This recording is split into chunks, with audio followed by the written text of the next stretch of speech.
The moon shines brightly and illuminates the black water of the ocean. Thick fog descends on it in ominous silence. Then, it's suddenly broken by the creaking of wooden boards, followed by a rippling of the waves. Through the fog, you see the outline of an old, large ship. Its hull is rusty, and a strange cold is coming from it. But the most unsettling thing is that there's no one on the deck. The ship sails without a crew. No, this isn't a mythical Flying Dutchman, but a very real ghost ship. September 2nd, 2019. The British Royal Navy's ice patrol ship, called the HMS Protector, sails through the calm waters of the Atlantic Ocean. The time is 11 p.m. Some of the ship's crew are on deck, while others are sleeping in their cabins. The captain steers the ship and looks straight at the horizon. The sky is lit up by an orange twilight, and clouds float in the distance. Suddenly, against this beautiful landscape, one of the sailors notices the black silhouette of an unknown ship. The captain slows down and steers the ship a little closer to the mysterious vessel. This is an old cargo ship, 250 feet long. Attempts to contact the crew members lead to nothing. It seems the unknown boat is floating in the ocean by itself. There's no one on board, at least, no one alive. The deck of the ship creaks from rocking on the waves. The sun sinks below the horizon, and it gets dark. The ship looks terrifying. British sailors don't dare to climb on that strange deck. They take a photo, post it on the internet, and sail away. Many people on the internet will assume the sailors met a real ghost ship. 5 months later, we're in the village of Ballycotton in County Cork, Ireland. A local leaves the house early in the morning to go for a daily run. Music in his headphones, fresh cool air, and a scenic route are ideal conditions for a good workout. The jogger runs along the road on the coast of the Celtic Sea. There was a strong storm last night, and now the sea looks calm. The man runs along the top of a low cliff and notices a huge vessel. An old rusty cargo ship 250 feet long lies on the beach, right among the rocks. No people on board. It seems the ship has been here for ages, but the local is sure this vessel wasn't here yesterday. A little later, it turns out this is the same ship that the sailors from the HMS Protector saw 5 months ago, thousands of miles from this place. The cargo ship, called the Alta, was built in 1976. Nobody knows who used it all this time and for what purposes. It's only known that in 2017, the ship was purchased by a new owner and marked with the flag of Tanzania. It's important to say that almost all cargo ships are equipped with AIS, Automatic Identification System, which is needed to track ship movements in the ocean. Since 2015, something strange started happening with the Alta's AIS. The ship disappeared from the satellites, then reappeared again. Over the past few years, this ship had changed several names and flags.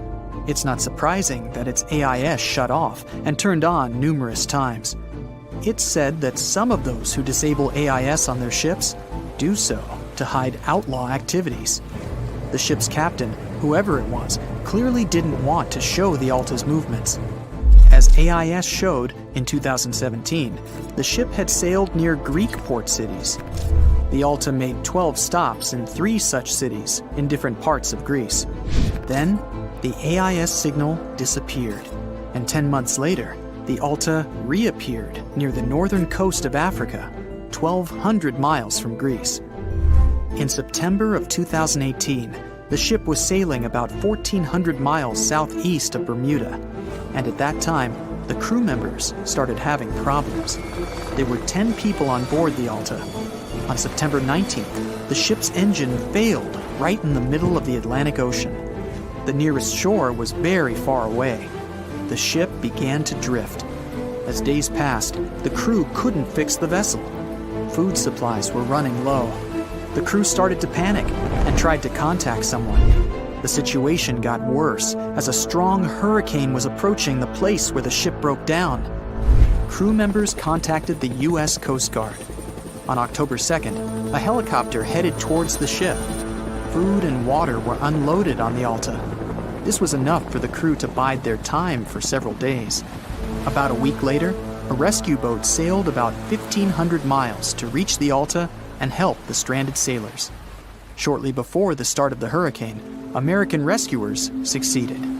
The entire crew of the wrecked ship was taken to Puerto Rico. The Alta remained drifting in the ocean. After a while, another ship arrived to tow it to the coast of Guyana. Then, something went wrong again. The ship was hijacked. Who did it and why remains a mystery to this day. But then, for some unknown reason, the thieves decided to abandon the ship and left it to drift in the ocean. For almost a year, the ship's location couldn't be tracked. Then, in September 2019, the vessel was found by the British Royal Navy. How the Alta was able to cover the distance across the Atlantic and wash up on the coast of Ireland is unknown. An investigation has been launched in Ireland. It's necessary to identify the owner of the vessel and find a responsible person to take on the task of towing it. But no one has since been found. Once, an unknown person called the Irish authorities and introduced themselves as the owner of the ship, but didn't provide any evidence.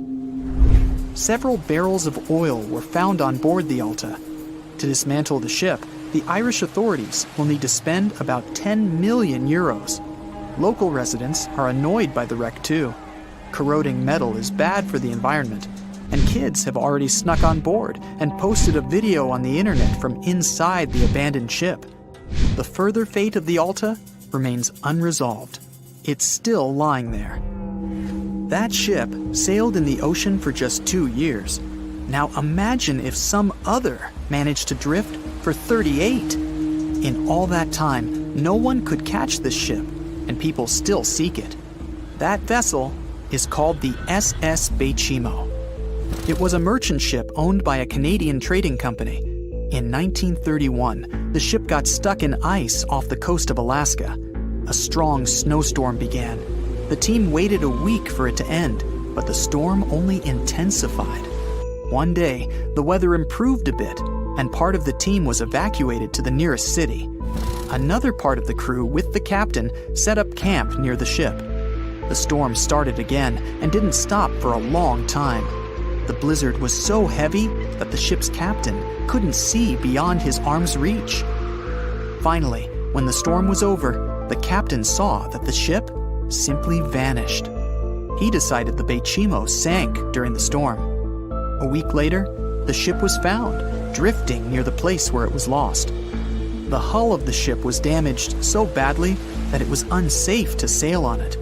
The captain decided to abandon the ship. However, it didn't sink. For the next 38 years, it was drifting at various points along the Alaskan coast. Several times, people climbed on the ship, including native Alaskan residents and a group of researchers. Attempts to save the vessel from the sea ended in failure.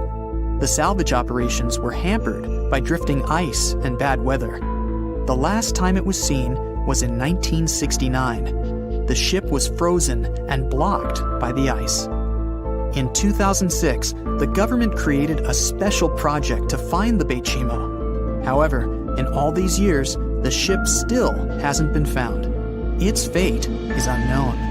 It's likely that the ship has finally found peace and is now lying on the seabed of the Chukchi Sea. The voyage started just like any other.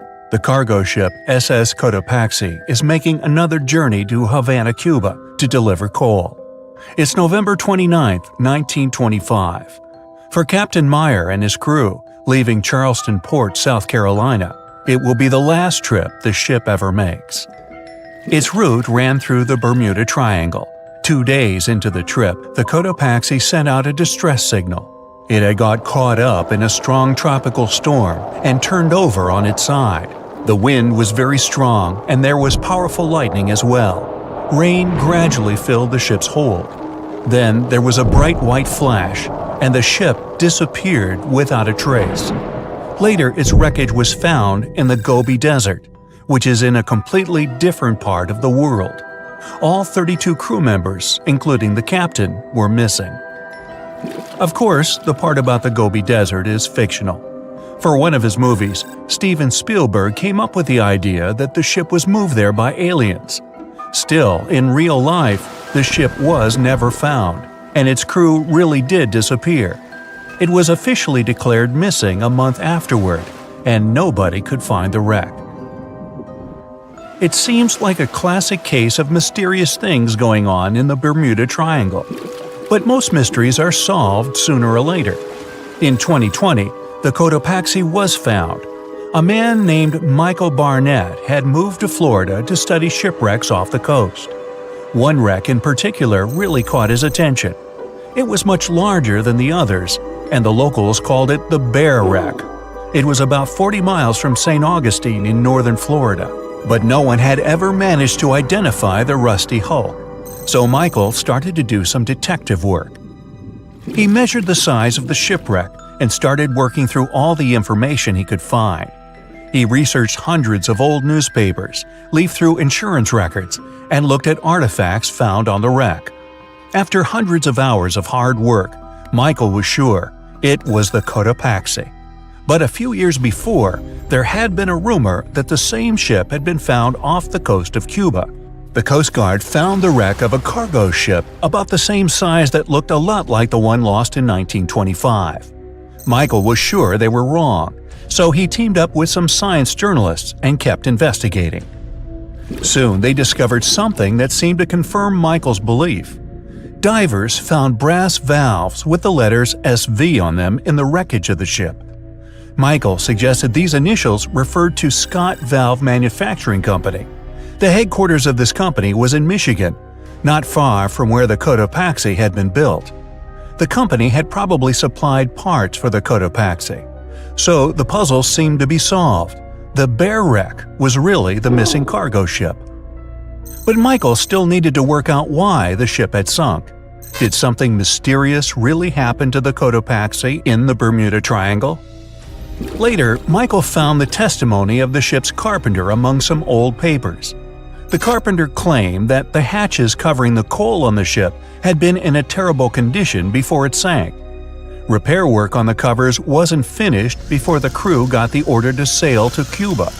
So if the hatch covers were still broken during the trip, water could have easily gotten on board. This water probably flooded the hold during the tropical storm. This was the real reason why the Cotopaxi went down. There was really nothing mysterious about it. It was just a mistake made by ordinary people. But this is just one example out of dozens or even hundreds where ships and planes have gone missing in the Bermuda Triangle. We still can't explain some of these incidents. It seems like there really is something weird going on there. One of these strange events happened in 1948. A passenger jet was headed for Miami from San Juan, Puerto Rico. It disappeared in the same area as the Cotopaxi. The 32 people on board vanished without a trace. The weather was clear throughout the flight, but experts think that when the plane was about 50 miles from the coast, it could have been hit by a strong wind that knocked it off course. Years later, a similar plane was found in the area of the Bermuda Triangle, but because no one could work out the registration, it was impossible to say for sure if it was the same one. Something even stranger occurred not long before, in 1945. 5 planes went missing all at the same time. Some trainee pilots were practicing their navigation skills, but when they'd finished, it seems they couldn't find their way back home and disappeared. Many people assume they just ran out of fuel. This seems likely, but still, the circumstances were really strange. The trainees were being supervised by an experienced pilot who had 2,500 hours of flight time. He would never have let a group of newbie pilots get that far away from their base. Even now, people still debate what could have happened. Some insist the pilots ran into something supernatural out there in the Bermuda Triangle. But who knows? And here's another freaky thing that happened there which no expert has been able to explain. Time travel. In 1970, Bruce Gernon was flying a plane from Andros Island to the Florida coast. When he was at 11,500 feet, a giant cloud appeared in front of him. It kept getting bigger and bigger, and he had no choice but to fly through it. As soon as he did, the plane was surrounded by darkness. It was as if the day had turned to night in a split second. Suddenly, Bruce began to see white flashes of light around him. They were so bright that they lit up the entire sky. But they weren't lightning bolts, although he couldn't really explain what they were. The plane continued through the strange cloud for almost a half an hour. Bruce noticed that the cloud changed shape during this time. The space around the plane turned into a tunnel. Then the tunnel started narrowing. Bruce became really tense as he tried to cope with the plane's controls. All his instruments and navigation equipment were going crazy, and the electronics stopped working. Then, a white light appeared at the end of the tunnel. Just like in the movies, the plane escaped the closing cloud tunnel at the very last second. Everything was fine, but now Bruce found himself in some white fog. He had no idea where he was. Then he managed to contact ground control. He was shocked when he learned that his plane was already in the airspace above Miami. It seemed that something impossible had happened. Bruce was meant to cover a distance of about 250 miles during the flight. This usually took 1.5 hours, but he had managed it in just 47 minutes, almost 2 times faster than normal. When Bruce landed, he went to check the amount of fuel left in the tank. It turned out he'd used up a lot less than the normal amount of fuel as well. Could there be a logical explanation for the time-traveling plane? Well, records show that a large number of sunspots were detected on the surface of the sun that day, and there was a strong solar wind. This could easily have made the electronics and devices on the plane go crazy. But what about the mysterious cloud? The Florida coast is a place where 2 large air currents meet. One has a high pressure and the other is a low pressure one. This causes a lot of storm clouds in the area. But people still debate how Bruce was able to cover the distance so quickly. Some people say that some kind of mysterious dark energy was involved.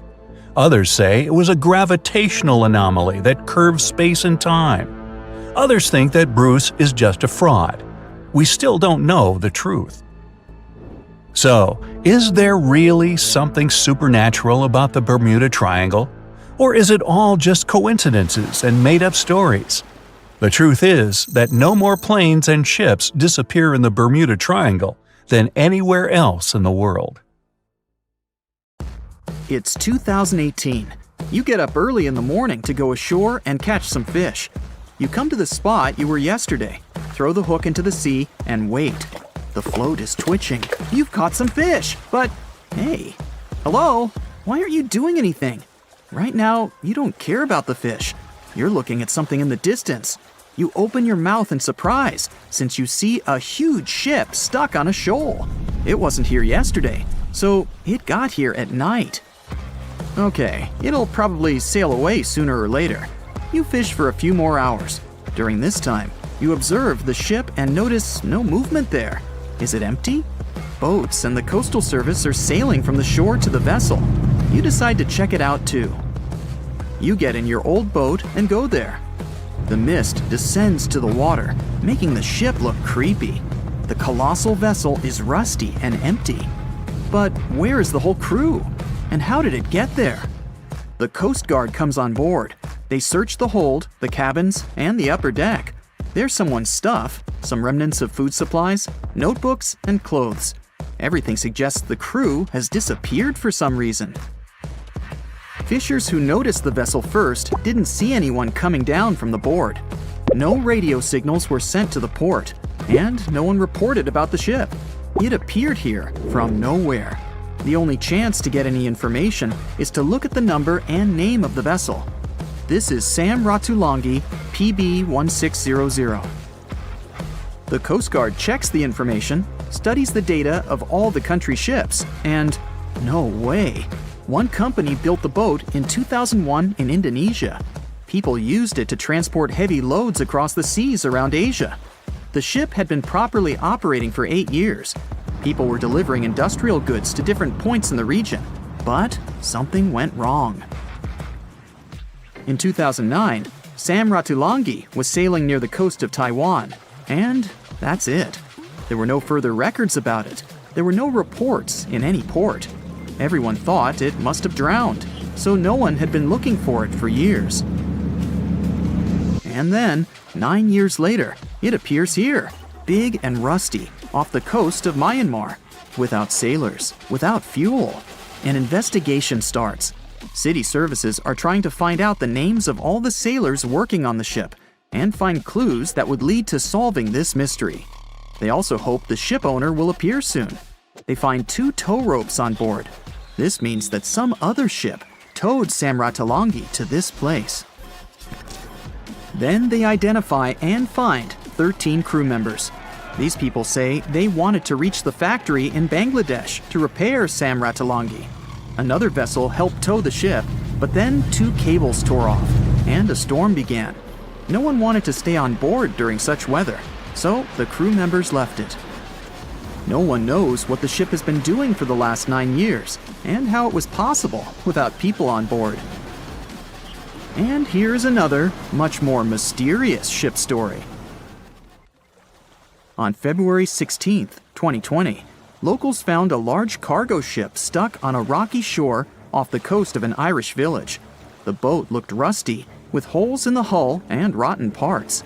People hadn't seen this vessel the day before, so it appeared there at night. The last time people saw the Alta cargo ship was a few months earlier, thousands of miles off the coast of Ireland. That day, the Alta was sailing in the waters of the Atlantic Ocean. Another ship, the MS Protector, noticed it. MS Protector crew members tried to contact the ship, but received no response. The people on board realized that they were facing an empty vessel. And then, 5 months later, it appeared near the coast of Ireland. There are more questions than answers in this story, but we managed to find something out.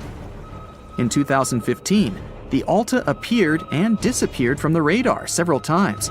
Any ship has an internal tracking system, so people can track its route using satellites. But Alta crew members often disabled this system. Perhaps they were engaged in some illegal activity. Anyway, in 2017, the ship often sailed between the ports of Greek islands. Then, the tracking signal disappeared and appeared only 10 months later, off the coast of North Africa. During this time, the ship changed several flags. In September 2018, the Alta was southeast of Bermuda and headed for Haiti. Then, the crew started facing problems. First, the main engine failed right in the middle of the Atlantic Ocean. The ship began to drift. Several days passed, but the crew members weren't able to repair it. They began to run out of food and water supplies. The situation got even worse when they found out that a hurricane was approaching the place. Fortunately, they managed to contact the U.S. Coast Guard. A helicopter flew to the Alta on October 2nd to bring them some supplies. There was enough food for several days. Then, a rescue boat sailed to the ship. It evacuated all the sailors and delivered them to Puerto Rico before the hurricane.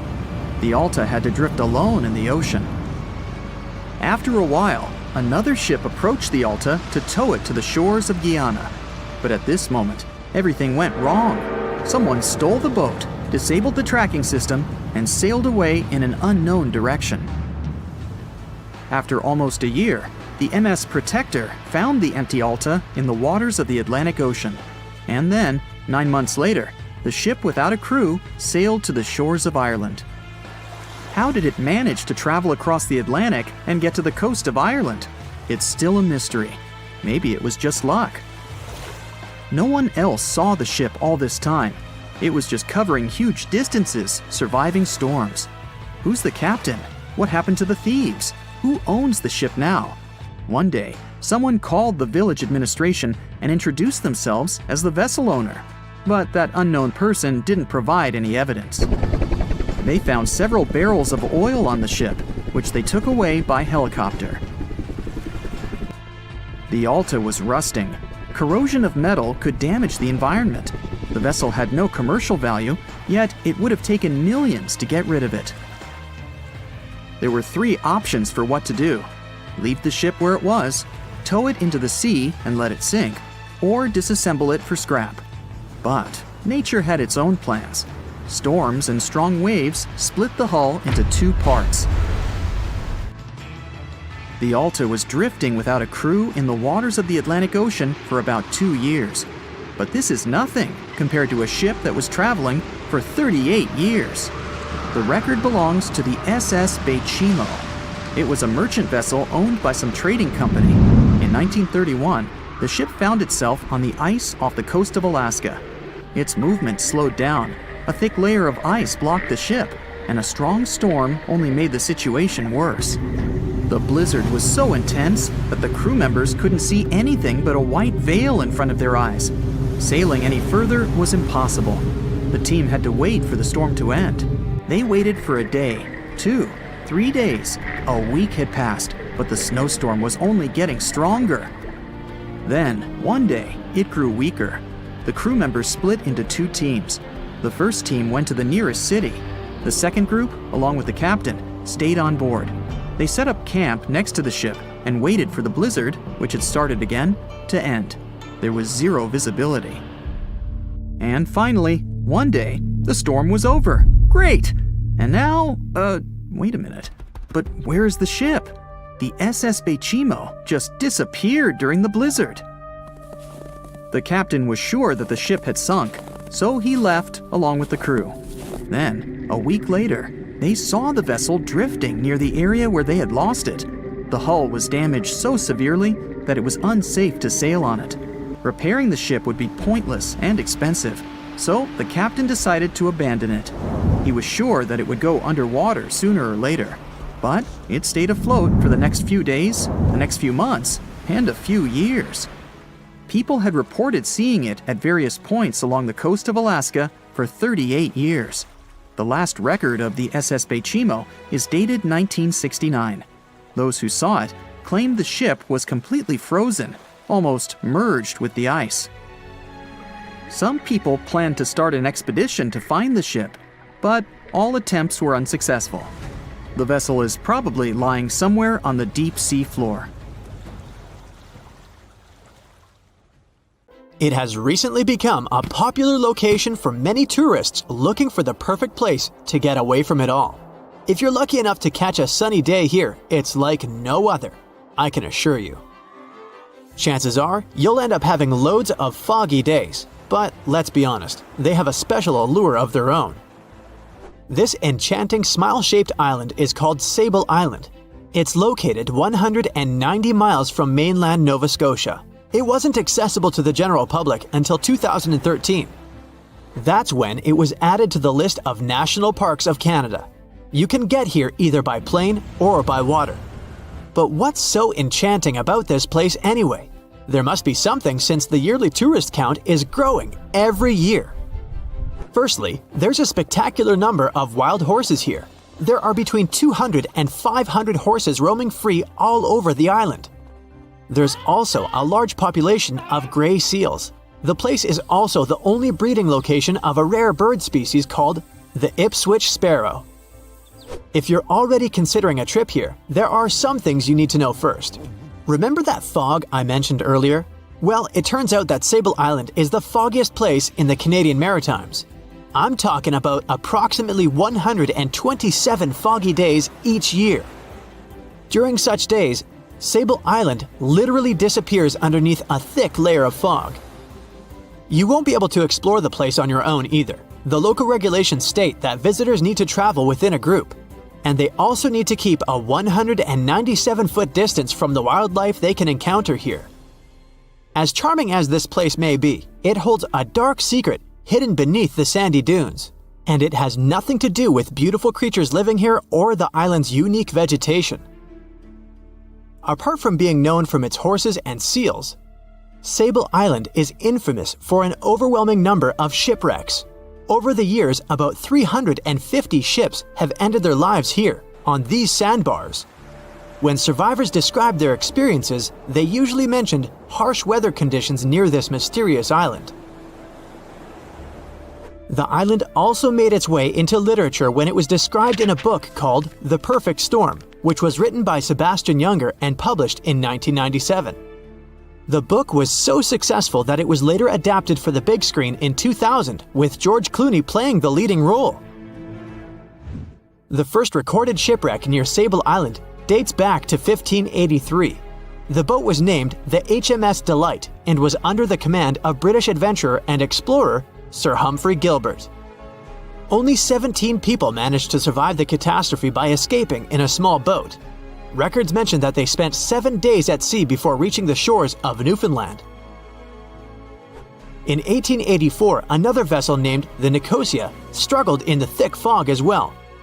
The ship was completely destroyed, but fortunately, all 18 crew members managed to survive. The captain's son was almost lost at sea when a lifeboat capsized when he was climbing into it. He somehow managed to stay underneath the lifeboat, which was completely submerged. When this lifeboat righted, he eventually emerged from the water and was rescued for the second time.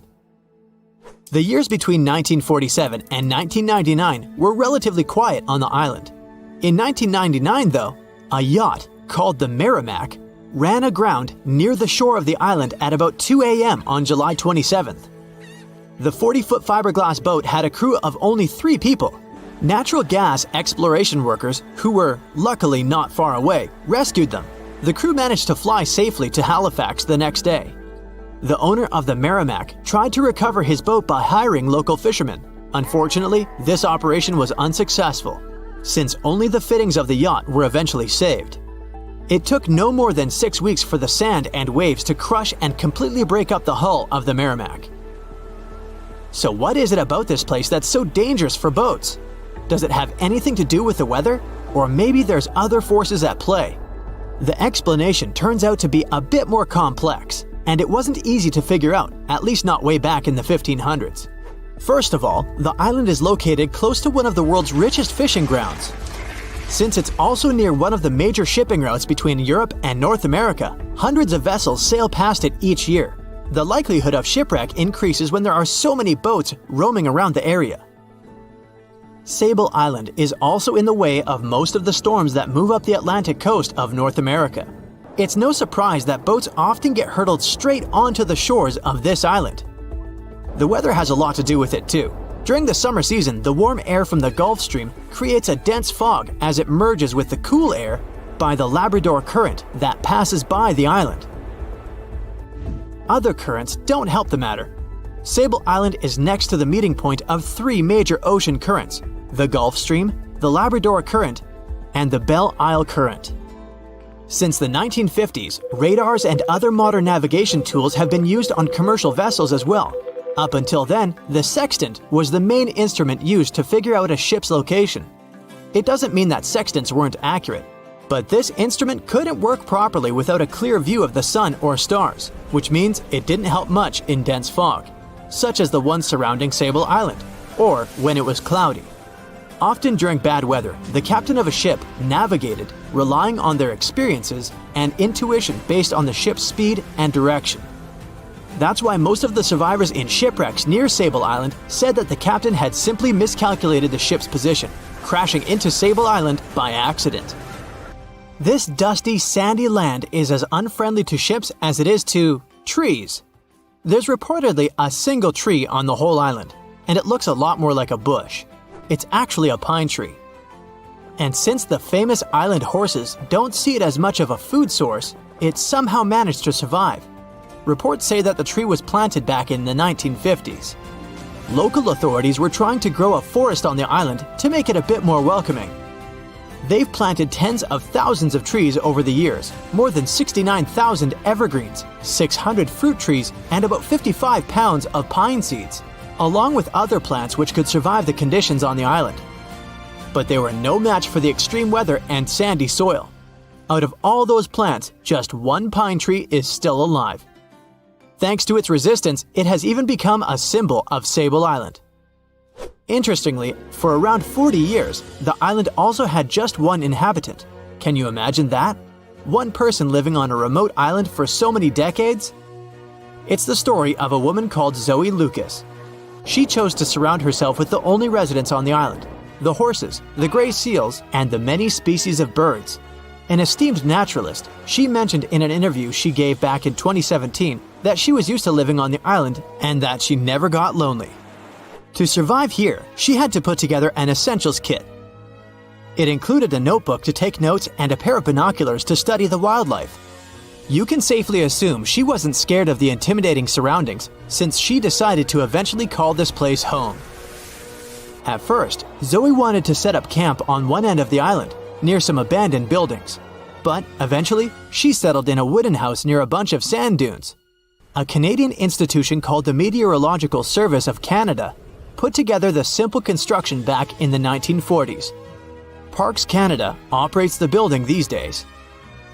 Zoe's work included gathering as much data on the local horse population as possible. It could help scientists better understand how they managed to adapt to the unfriendly environment. She also helped gather the debris that made it to the shore to help track pollution levels. Among all the rubbish that she collected, there was a refrigerator and a crate full of fresh peppers. Some other specialists eventually started working rotating shifts on Sable Island to offer the brave woman a little bit of company now and then. Thick fog is rising over the ocean as the sun is slowly sinking towards the horizon. It's hard to see further away than a few dozen feet, but that's enough to notice a hulking, skeletal shape in the distance. As your ship approaches the figure, your heart beats faster, and then you make out the details of another vessel, abandoned by the looks of it. Ghost ships do exist, and their mysteries aren't always solved. Take MV Joyita, for example. It was a wooden vessel built in 1931 as a luxury yacht. It had served well to various people over 20 years before it was bought by a Samoan sailor and became a merchant ship. In 1955, though, Joyita's service came to an abrupt and mysterious end. On October 3rd, it set sail for another trading voyage that should have taken no more than 48 hours. Delays happen in the sea, so when Joyita didn't arrive on October 5th as scheduled, there was little worry yet. But then it failed to come on the following day too. There was no distress signal or any other sign of Joyita's presence anywhere between its departure and arrival points. A search and rescue party was dispatched to find the ship, and for 6 days, they were scouting the area of nearly 100,000 square miles. On October 12th, the mission returned to the base empty-handed. Joyita vanished without a trace. It was only a month later that another merchant ship, Tuvalu, noticed the missing vessel far away from its route, drifting in the open sea and listing heavily. The sailors boarded the ship and found that all of its crew and passengers, 25 people total, were missing, along with all the cargo the vessel had been carrying. The radio was tuned to the International Distress Channel, meaning that the crew had been trying to ask for help, but they couldn't reach anyone because the radio cable had been damaged, limiting the range to 2 miles. The lifeboats were missing as well, indicating that people on board must have left the ship. Unfortunately, they seemed to have taken the logbook with them, leaving the rescue team clueless as to what had happened. Even today, the mystery of MV Joyita hasn't been solved yet. No one knows where the crew and passengers had gone and what had caused them to leave. SV Carol A. Deering wasn't a ghost ship in the usual sense of the word. There are no sightings of it in the open sea. Instead, it was found on the shore, but the circumstances of it running aground are a puzzle shrouded in mystery. Carol A. Deering was built in 1919 in Maine, and it was a large vessel made for commercial voyages. Unfortunately, despite its large cost of construction, it had only served for a year before its last trip. July 19, 1920. The ship was traveling from Puerto Rico to Rio de Janeiro via Newport News to deliver a cargo of coal. It was almost halfway to the final destination when the captain fell seriously ill, and the crew turned back to drop him and his son off and replace the captain. The voyage went without incident, but when it came to Barbados in December to resupply, there were strange moods among the crew. The first mate didn't seem to be happy with the new captain. No one paid much attention to it back then, when they probably should have. The last sighting of Carol A. Deering at sea was on January 28, 1921, when a lightship noticed it off the coast of North Carolina. There was some commotion on the quarterdeck of the ship, where the crew were normally not allowed. Then, another vessel sighted it, but there was already no one on the decks. On January 31st, the merchant ship was found hard aground in the Diamond Shoals, a site notorious for numerous shipwrecks that had been occupying there for centuries. When the search and rescue party boarded the ship, they found it abandoned, the log and personal belongings of the crew gone, along with the 2 lifeboats. There is still no answer to what happened on board of Carol A. Deering that January, although the most popular version was mutiny. Maybe we'll never find out the truth though. SS Baychimo is perhaps one of the most notable ghost ships in history. This large cargo steamer was built in 1914 in Sweden and plodded its way dutifully over 16 years, trading provisions for pelts with native tribes of Alaska and Canada. But then, on October 1st, 1931, Baychimo got caught in pack ice. At first, it seemed the crew would be able to wait it out and continue on their route because the ship broke free in a couple of days. But in less than a week, it became caught again, this time for good. In another week, a rescue party was sent to fetch 22 of the Baychimo's crew, while another 15 remained behind to wait through the winter if necessary and get the ship back. But a month later, after a powerful blizzard struck their camp, the sailors went out of their shelters only to find the ship gone. Luckily, a few days later, a native hunter told that Baychimo hadn't been lost yet. He'd seen it about 45 miles from where they had been stationed. They managed to track it down, but decided the ship wouldn't survive the winter.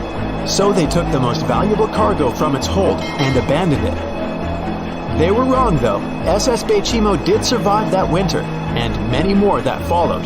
When the ice broke, it sailed away on its own, drifting listlessly along the shores of Canada and Alaska. There were numerous sightings of the ghost ship, sometimes adrift in the open sea, and at other times stuck in the pack ice again. People attempted to board and salvage it, but weather conditions or lack of equipment always prevented them. SS Baychimo was last sighted by native Alaskans in 1969, 38 years after its abandonment. What became of it later remains unknown. The story of SS Ourang Medan is one of the most puzzling and harrowing ghost ship stories of the 20th century.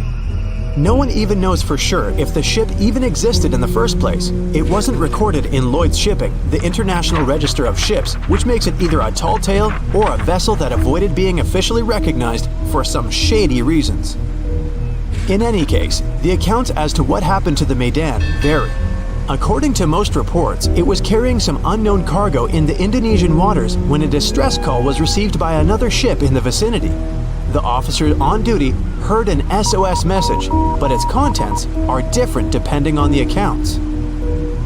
The message did not repeat, and the crew of Medan didn't answer to any attempts to contact it back. The ship that received the distress call hurried to the rescue, but they only reached the vessel the following day, when it was already drifting and slightly listing. When the rescuers boarded the ship, they found that none of the crew had survived. However, one lifeboat was missing, which implied that there was at least one crew member who managed to escape. What happened to the rest of the people on board remains a mystery to this day. Still, there are no hard facts about this story, so we might never find out whether SS Ourang Medan was actually a ship and not a thing of fiction. SV Zebrina was a 3-mast sailing barge built in 1873 for river trade ships in South America. She served for well over 4 decades, proving to be a sturdy and reliable ship. It was later transferred to Europe, where it continued serving its purpose well. But then, in October 1917, Zebrina set sail on a regular voyage only to be found ashore several days later. Mysteriously, although the ship was perfectly intact, the entire crew of 5 and the captain were gone. There is no direct evidence or hard facts as to what really happened that day. The most convincing theory is that the crew were washed away from the deck because of an underwater explosion. And then the ship sailed ahead without them, but the truth, as always, remains unknown.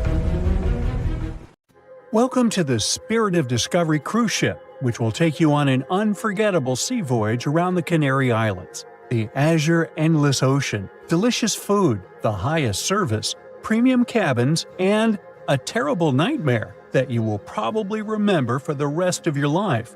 This is exactly how one luxury trip of the Saga Cruises Company ended last year. Instead of relaxing during the cruise, passengers felt fear and horror, and even had health problems. And that's why. On October 24th, the Spirit of Discovery liner started a 2-week cruise around the Canary Islands. There were about 1,500 people on board. About 1,000 were passengers, and the rest were crew members. The first week went great, but then the liner encountered a serious problem called nature. There were strong winds and big waves. The captain decided to return to the UK ahead of time, but the decision was made too late. The ship was caught in a severe storm in the Bay of Biscay. A powerful wind with a force of 11 points hit the vessel. To make it easier for you to understand, the 11-point wind is able to tear out trees together with roots, destroy residential buildings, and plunge entire cities into chaos.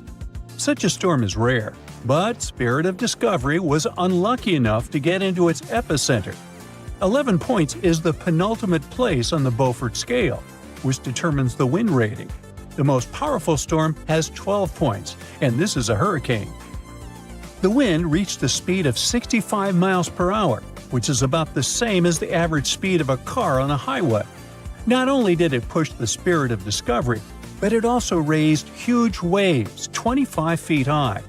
Just imagine a wall of water the height of a 3-story building collapsing on a lone ocean liner. At that moment, the captain sent a message to all the passengers through the cabin speakers so that no one left their place. And his voice sounded worried enough. All the passengers had to lie down and hold on tight. According to the witnesses' words, the ship remained caught in the storm for about 15 hours. They held on with all their might so as not to crash into the walls and floor. All this time, tables were flying around the ship, dishes were breaking, furniture was moving all over the cabins. The waves smashed windows, partitions, and doors. Some people were knocked down because they couldn't hold on for so long. The storm hurled the passengers from ceiling to floor, from wall to wall. The ship's crew turned the dining room into a medical area to provide assistance to those who had been hurt. Despite the difficult and terrible conditions, the ship's team did a great job. They regularly informed passengers about the current situation and tried to calm everyone down. There was no panic and chaos on board. When the storm finally ended, the ship continued its journey and finally reached land, where medics urgently evacuated 8 passengers to the hospital. One of them was never able to survive this storm. It's good the ship didn't meet a rogue wave during the storm. This is a natural phenomenon that can appear during a storm and even in still water.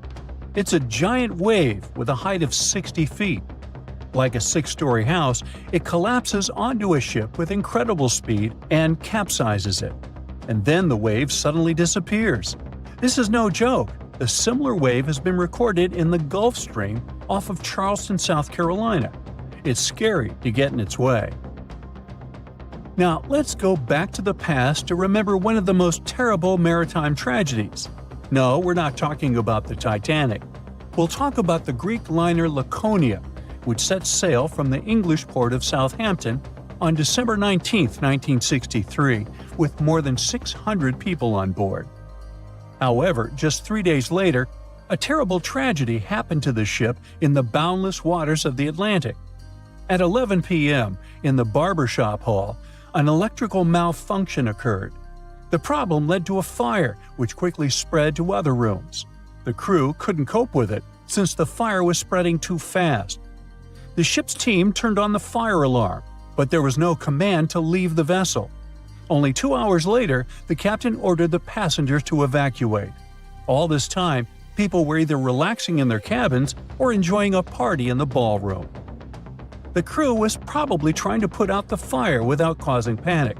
However, when the situation became critical, the evacuation began.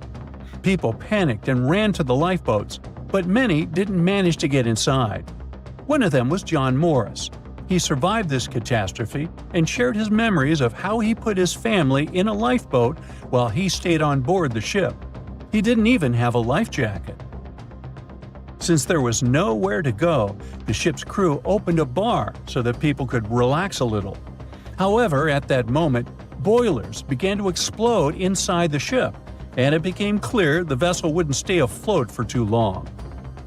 John Morris decided to jump into the water right in his tuxedo. As soon as he was overboard, he grabbed onto a piece of wooden deck cargo and swam as far away from the ship as he could. The giant liner could sink at any moment, and when such a huge object goes down to the seabed, it forms a water funnel that pulls along everything around. Rescuers arrived at the scene sometime later. Fortunately, John Morris's pregnant wife and young son were alive, but his mother-in-law unfortunately didn't survive the disaster, like many other people that day. Of course, after this incident, the Greek Ministry of Merchant Marine initiated a thorough investigation. For 2 years, they collected information from passengers and the captain, studied the technical characteristics of the ship, and eventually came to certain conclusions. According to them, the ship's crew gave the evacuation order too late. Not all passengers were able to get into lifeboats, but half of those boats remained on board because of the chaos that prevailed during the evacuation. Several officers of the liner were accused of negligence, but the captain and his first mate received the most criticism. As for John Morris, he stated that he felt himself under protection that day. Another unusual story happened on a cruise ship relatively recently. Spoiler alert, the ship didn't sink, there was no evacuation, and the weather was good. However, for many passengers, this journey became a real challenge. Imagine that you've been working for a long time and saving up money to go on your dream trip on the Celebrity Mercury cruise ship in the Caribbean. You arrive in South Carolina, from where the ship begins its journey. You get on board, looking forward to a week's rest. At first, everything is fine. People are having fun, chefs are cooking delicious dishes, and beautiful daytime landscapes turn into night parties. But then suddenly, many passengers start throwing up. Someone is in a hurry to go to the toilet, and someone stays and vomits right in the halls. The cruise turns into chaos. More and more people feel terrible because of unknown poisoning. You also visited the restaurant and eaten seafood, but fortunately, the disease has avoided you, which can't be said for more than 400 other passengers. Almost every 1 in 4 people on board face gastrointestinal problems. There were almost 2,000 people, and a quarter of them are in bad condition. Crew members do endless cleaning. They wash the deck, give people nausea pills, and ask them not to leave the cabin till the illness passes. The captain sends several samples ashore to determine what caused the poisoning. Unfortunately, the cruise is already ruined, and all the passengers have unpleasant memories. So the company organizing the trip issues certificates that can be used on future cruises. It's not the most pleasant experience, but it's still better than nothing. Now, imagine if, instead of just feeling sick, people got infected with some kind of bacterium that would turn them into zombies. It would be much more exciting and scary. Now, do you think you could survive on such a ship full of zombies? And how would you do that? Tell me about it in the comments. The year was 1865. It was a boom of migration worldwide, with novel places discovered and new settlements created. Without planes like we have now, a ship was the only way to escape from the old life and journey towards a new, hopefully brighter future. So, a voyage like that was quite a regular thing to do. More than 500 immigrants safely reached Queensland, and the ship was supposed to head back to London sometime later. It was indeed a long journey, but not many people were willing to return to England. After all, they had chosen to come to Australia to create a brand new life. So it was only natural that the ship would come back nearly empty. However, the return trip was still quite lucrative, thanks to the cargo the ship would carry. The amount of produce ready to be shipped was substantial, primarily consisting of wool soaked in arsenic, tallow, and hides. It was 2 birds with 1 stone. Not only could the crew wait out the winter, warm in Australia, while England endured bitter cold, but they also wouldn't waste their time. With the sheer volume of produce to be loaded, it would take them around 3 months to accomplish this task. Reports were circulating that the Fiery Star was almost done loading up, but it turned out that the assessment was a bit too optimistic. To pass the time, Captain Ewell thought it would be a good idea to reach out to the Acclimatization Society and offer to help transport any animals they wanted to send to England on the Fiery Star. He already had some emus and kangaroos on board, but there was still room. The society held a vote, and they were totally on board, pun intended, with Captain Ewell's idea. They figured sending some taligalas would be a great plan. Even though a few of these birds were already in England, the French Society needed a couple, and they could get them shipped there through England. Little did the crew know that all this cargo, all the produce they were willing to sell in England, would ultimately lead to the ship's destruction. Not only was the Fiery Star lost, but most of the people on board did not survive to complete the voyage. March 23rd. That was the day when the ship manifest was finally published. A manifest is a list that details the cargo, passengers, and crew of a ship, plane, or vehicle, primarily for customs officials. This document helps those involved in the transport verify that everyone and everything that was loaded is still on board when the vehicle reaches its destination.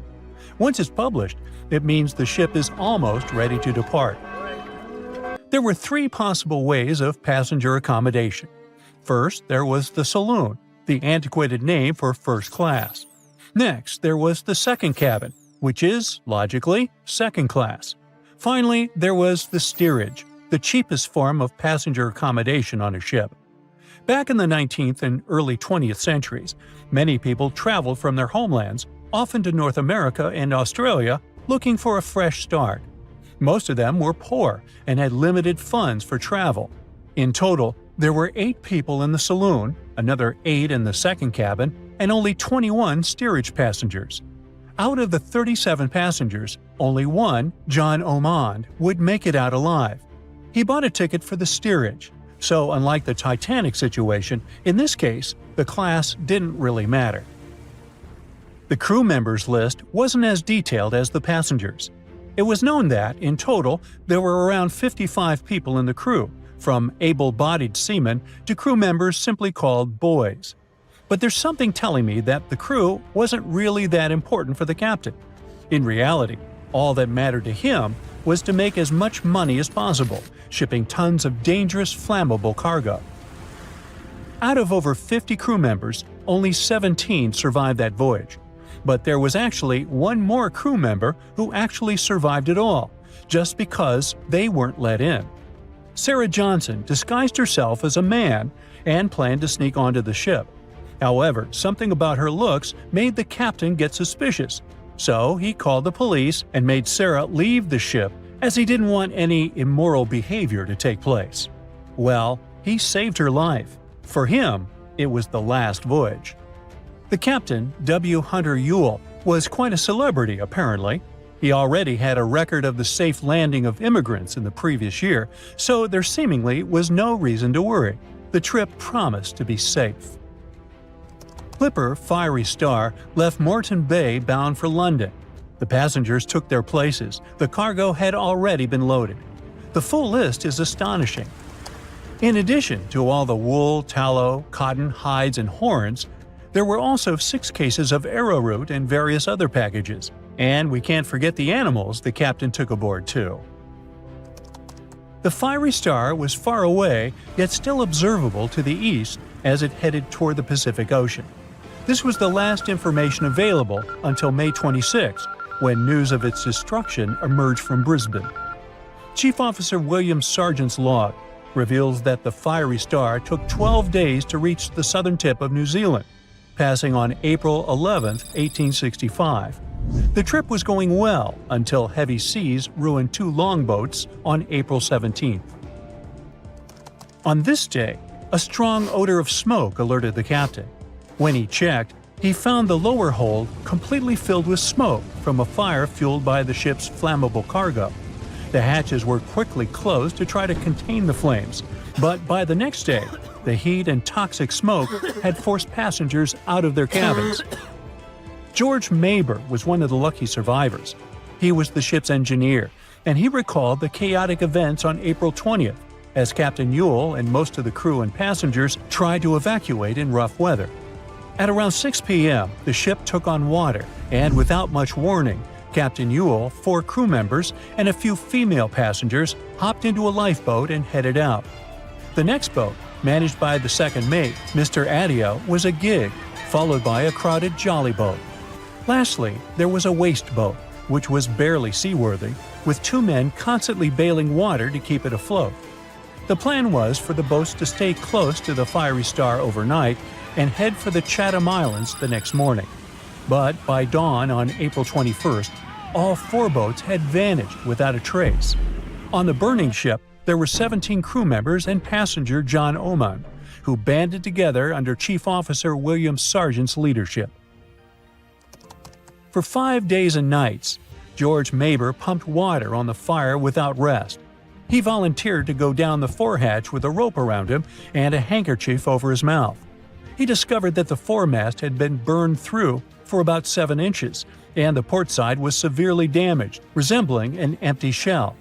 Exhausted, he returned for fresh air, but later descended again with Quartermaster Marshall to access a water tank. They couldn't open the lid, and as George crawled over the hides, he felt himself sinking. When they reached the deck, they collapsed from exhaustion. The cargo had been destroyed by smoke and fire, and the heat on the deck was intolerable. The crew survived on limited rations and caged chickens, using every spare piece of wood, including pigsties, for the pumps. Distressed pigs ran wild in the heat. A raft was constructed, but was too weak for the open sea. Sleep was elusive, and the crew had lost everything, with only hopes of reaching land or meeting another ship. Finally, the Dauntless appeared and sent a lifeboat to the Fiery Star. Captain Moore boarded the Fiery Star on May 12th, and after assessing the situation, he agreed that the crew could do no more. They boarded the Dauntless at 4 p.m., witnessing the Fiery Star succumb to flames by 11:30 p.m. It was a narrow escape. 2 sailors were traveling not far from the infamous Bermuda Triangle when they noticed a boat that seemed to be moving by itself. The sails on it were down and the motor wasn't running. One of the men was Matt Rutherford, the first man to ever sail non-stop on his own around North and South America, who has seen a lot during his voyages. But this one was spooky even for him. An awfully abandoned boat that could be hiding scary things inside.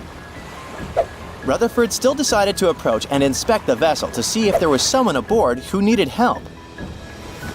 This story happened in 2013, but the sailors waited for 10 years before they published the footage. The ghost ship, which turned out to be named Wolfhound, looked like an upscale one, and it probably cost hundreds of thousands of dollars. It seemed like whoever abandoned it was leaving in a rush. There were clothes and other personal belongings all over the main cabin. Some parts of the ceiling had fallen and some drawers had popped open. Rutherford was afraid to open doors in cabins, so he carefully searched the boat step by step, and luckily found no people who would need help. The sailors decided to tow the ghost ship back to Bermuda. It wasn't easy because Wolfhound was bigger and heavier than their boat. After days at sea, the crew was running low on fuel and asked a passing freighter to stop and give them some gas. They kept pulling Wolfhound with just sail power until the tow line got wrapped around the rudder, and they realized they could get stranded in the Bermuda Triangle. So they had to abandon the ship. After another 23 days in the Atlantic, they finally reached Bermuda. As it turned out later, the mysterious ghost ship belonged to an Irish yacht club member.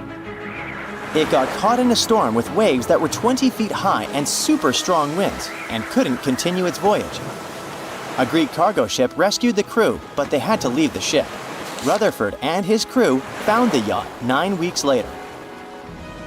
Wolfhound is one of more than 50 ships and 20 planes that disappeared in the Bermuda Triangle since the mid-19th century. The first ship, at least officially documented, was the USS Pickering. It departed from Delaware to the West Indies in 1800.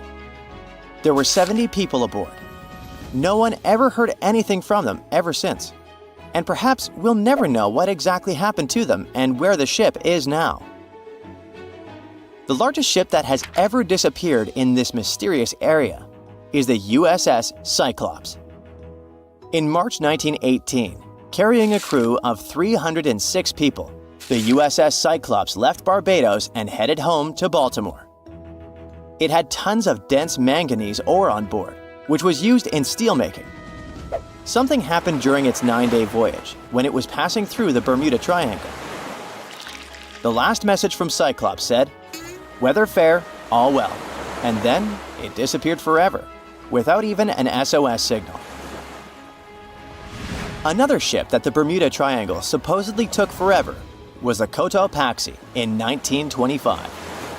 It was loaded with coal and had a crew of 32 people on board. Its trip was supposed to go from Charleston, South Carolina to Havana, Cuba, but something went wrong and the ship disappeared. Recently, scientists discovered that the Cotopaxi was lying at the bottom of the ocean about 35 miles from St. Augustine, Florida.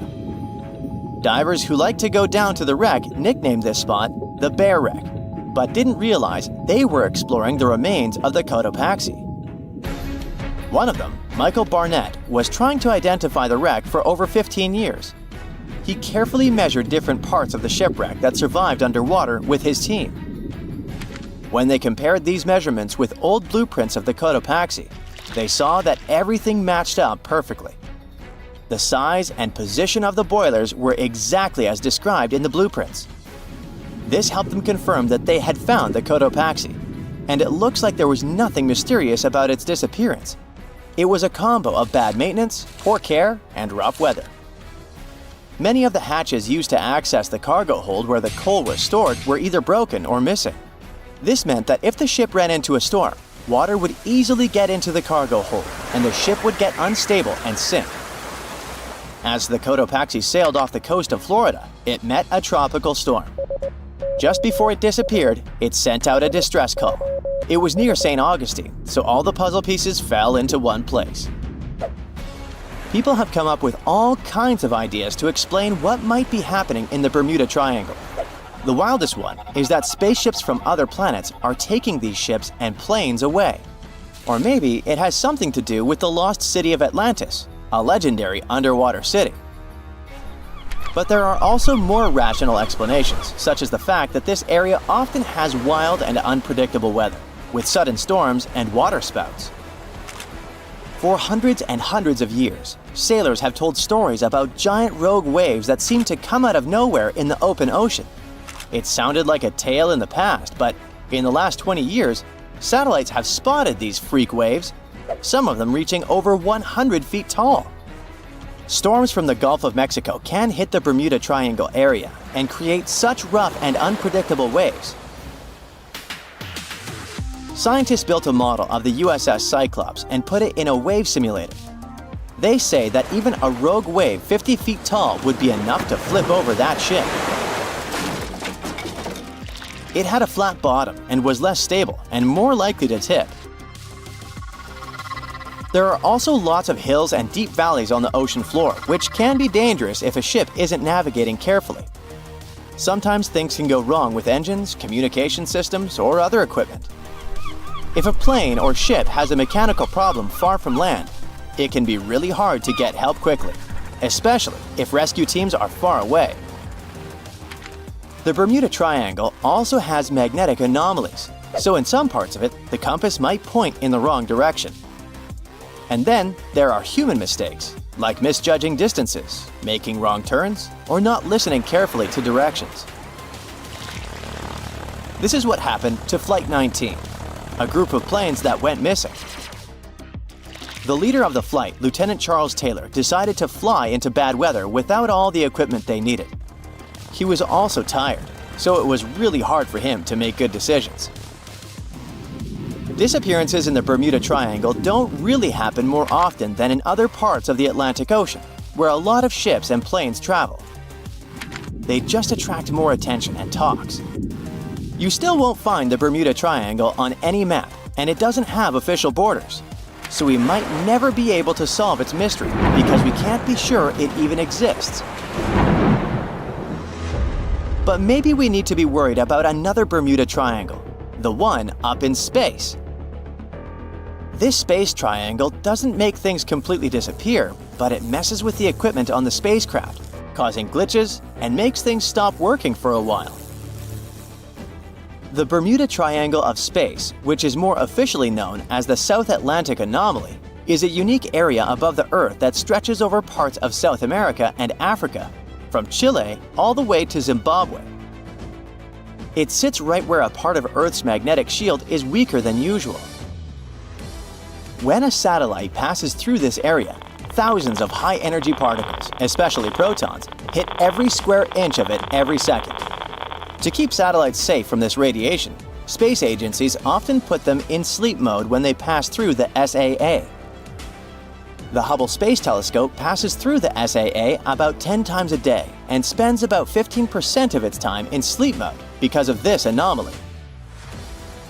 Even astronauts on the International Space Station, ISS, which also travels near this zone, have to be careful about radiation. Parts of the ISS, like the kitchen and sleeping areas, have extra shielding to protect them.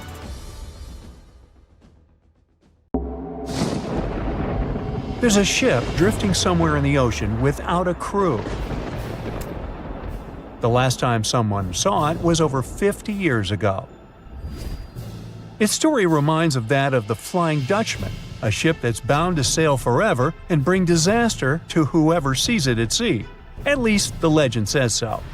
Unlike the Flying Dutchman, the SS Baychimo was definitely real and built for a German company in Hamburg and began as an ordinary cargo ship. It was trading supplies between Hamburg and Sweden in the Baltic Sea starting from 1914. It had a strong steam engine and a hull made of steel. A few years later, it became British property. Then, in the 1920s, a Canadian company purchased it for around $18,000, a huge amount of money back then. The new owner, the Hudson's Bay Company, was actively using the ship for several years. They would often send it on voyages from its home port in Scotland to Siberia, Alaska, the Yukon, and the Northwest Territories. It also passed through the Panama Canal and even the Suez Canal, with fur pelts for sale on board. Sometimes it would also transport passengers. It had completed 9 successful voyages before this strip of good luck came to an end. Starting from the 1930s, SS Baychimo would have trouble with ice and storms. When it first got trapped in ice in October of 1931, some of the crew managed to escape to Alaska. 15 of 22 sailors decided to stay with their vessel and try to save it. They had furs and other valuable cargo worth around $58,000 aboard. The company sent them supplies to survive the winter.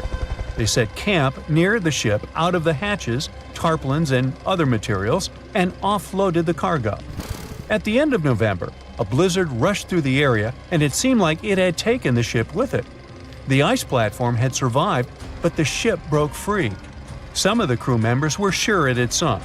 But soon after, they heard from one of the locals who had spotted their ship around 45 miles away from their camp. The crew moved on with their lives, and the ship started its journey as a runaway vessel. People would spot SS Baychimo once a year or so, all the way until 1965. It was mostly spotted off the coast of Alaska. A man going to Nome with his sled dog, along with prospectors, explorers, and treasure hunters, all claimed to have seen SS Baychimo. Someone tried to board it and take it to port, but ended up stranded on it for days because of horrible weather. Others got luckier and managed to take a whaleboat, some furniture, and other valuables from the vessel. Those who got close to the ship saw that it was damaged and missing the propeller. Still, it stayed afloat without a crew for at least 38 years and became the longest sailing ghost ship in history. In 2006, the Alaskan authorities started a project to solve the mystery of this ghost ship of the Arctic and finally find SS Baychimo, either still above or below the water. So far, the project has not been a success. SS Baychimo remains one of the estimated 4,000 ships that have disappeared off Alaskan shores. If the legend of the 17th century isn't lying, this ghost ship could be sailing somewhere along the Flying Dutchman. It belonged to the Dutch East India Company. Its captain managed to do the impossible for that time and sailed from Holland to Indonesia in only 3 months. They said he was flying over the sea, and some evil tongues explained that he had made a deal with evil forces to achieve that. Once the ship was sailing back home, its captain and crew disappeared without a trace. There are many versions of what happened to it. One of the first ones said it had tried to enter port at the Cape of Good Hope, got in a terrible storm, and sank as there was no captain to save it. Another legend says the captain had refused to obey the skies to let the ship sink during the storm. A scary life form then struck the boat and the crew, and it was condemned to forever wander without rest. Many sailors claim to have spotted the Wandering Dutchman. The Duke of York, who was to become King of England, mentioned having seen it in Australian waters. Right after spotting the ship, the man who saw it first fell from the top of the mast and didn't survive. There were more encounters with this legendary ship up to the middle of the 20th century. Ships would nearly collide with it as the Flying Dutchman jumped out of the blue. Scientists have a more logical explanation for this mystery: Fata Morgana, not to be confused with Hakuna Matata. Now, when you're out at sea on a hot day and the air is all wavy, it feels like when you look at the road on a scorching summer day. That's because of something called atmospheric refraction. When light passes through different layers of air with different temperatures and densities, it bends and twists. Sometimes, under certain conditions, this bending of light can create really bizarre optical illusions over the ocean, like sightings of the Flying Dutchman. The Fata Morgana phenomenon can make distant objects appear distorted, stretched, or even lifted above the horizon. So you can see a ship far away, but because of the way the light is bending, it will look like it's floating above the water or even disappearing and reappearing. A Fata Morgana is most commonly seen in polar regions, especially over large sheets of ice that have a uniform low temperature. But you can see it anywhere, even in deserts and over lakes on hot days. The first stories about ghost ships go all the way back to ancient Greek and Roman mythology. One of the most famous ghost ships in history is the Mary Celeste. This brigantine was traveling from New York City to Genoa and was fully stocked with provisions, but missing a crew when it was discovered in the Atlantic Ocean in 1872. The crew's personal belongings were also there, completely undisturbed. The final entry in their log was made 10 days earlier. We still don't know what happened to its crew, and the ship has inspired many spooky stories and legends. The Lady Lovibond was another legendary schooner that is believed to have been wrecked off the coast of Kent in the middle of the 18th century. The story tells that the ship's captain, Simon Reed, had just got married and took his bride on board for a celebratory cruise, despite the superstition that it could bring bad luck. They were on their way to Portugal when the first mate, who is also in love with the captain's new wife, went mad because of jealousy, attacked another crew member, and then took over the wheel and steered the ship straight into the dreaded Goodwin Sands. No one aboard survived, and the schooner is said to reappear as a ghost vessel every 50 years. In present times, many vessels become abandoned and turned into ghost ships intentionally. There are thousands of them floating in U.S. rivers, lakes, channels, and coastal waters. Some people lose their boats in storms and other extreme weather. Others have to abandon their boats because maintaining them can cost 10% of the boat's price. Plus, docking a vessel can add up to several $1,000s every year. Most boats have been made of fiberglass, so an owner can't just recycle them as scrap metal. So, once they want to get rid of it, they often tie it to a dock and sneak away, or leave it floating far away from the shore, or just try to sink it. When ghost ships sink in shallow waters, they can cause damage to coral reefs, mangroves, marshlands, oyster habitats, and wetlands. Plus, they can collide with unsuspecting regular ships and cause real trouble. So, don't do that. Enough said. What is a boat doing in the middle of a desert? You would expect to find a seagoing vessel closer to shore. This is the question archaeologists had been asking for decades. In 1988, there was a storm near one of the most important archaeological sites in ancient Egypt. A wooden structure emerged from the sand. It was hollowed out by termites. Scientists were determined to solve its mystery. In 2000, they began excavating the site near Abydos, Ubidos. An American team of experts soon discovered a boat that was 70 feet long, and it wasn't alone. In total, there were 14 boats neatly resting next to each other. It was impossible to completely dig out the boats because of their poor condition. Luckily, the wood was preserved enough to get a sample. Analyses revealed that the boats were around 5,000 years old, the oldest fleet in human history to this date. The time of their construction predates the pyramids at Giza by half a millennium. Each ship of the fleet rested in a vault that matched its dimensions. The room was roughly a third of the size of a tennis court. It had mud brick walls that featured more than 120 drawings of boats. Ancient Egyptians incised them on whitewashed walls that were excellently preserved. Scientists have known about these mysterious chambers for well over a century. 1901, 1902. A British archaeologist, Arthur Weigel, stumbled upon a strange structure west of the River Nile. His team caught a glimpse of the interior walls. Sadly, a section of the roof collapsed, so they had to call off further exploration. Researchers abandoned the site, but its location remained on the maps. The boat's position first led scientists to think that they rested on a bank of the mighty Nile. But there was a problem with this theory. Today, the river flows almost 7 miles west of Abydos. Further studies of the surrounding terrain showed the Nile didn't change its course throughout history. Also, if the boats floated near a dock, they would be in unstable positions. The 14 vessels at Abydos were perfectly parallel to each other. There was only one conclusion possible. Someone had deliberately placed them like that. They must have gone through a lot of effort. Each boat had enough room for up to 30 rowers. These vessels could really float. They weren't models, but scholars still don't know if they actually sailed any body of water in ancient Egypt. This doesn't diminish the importance of the find. Previously, archaeologists found only small-scale models.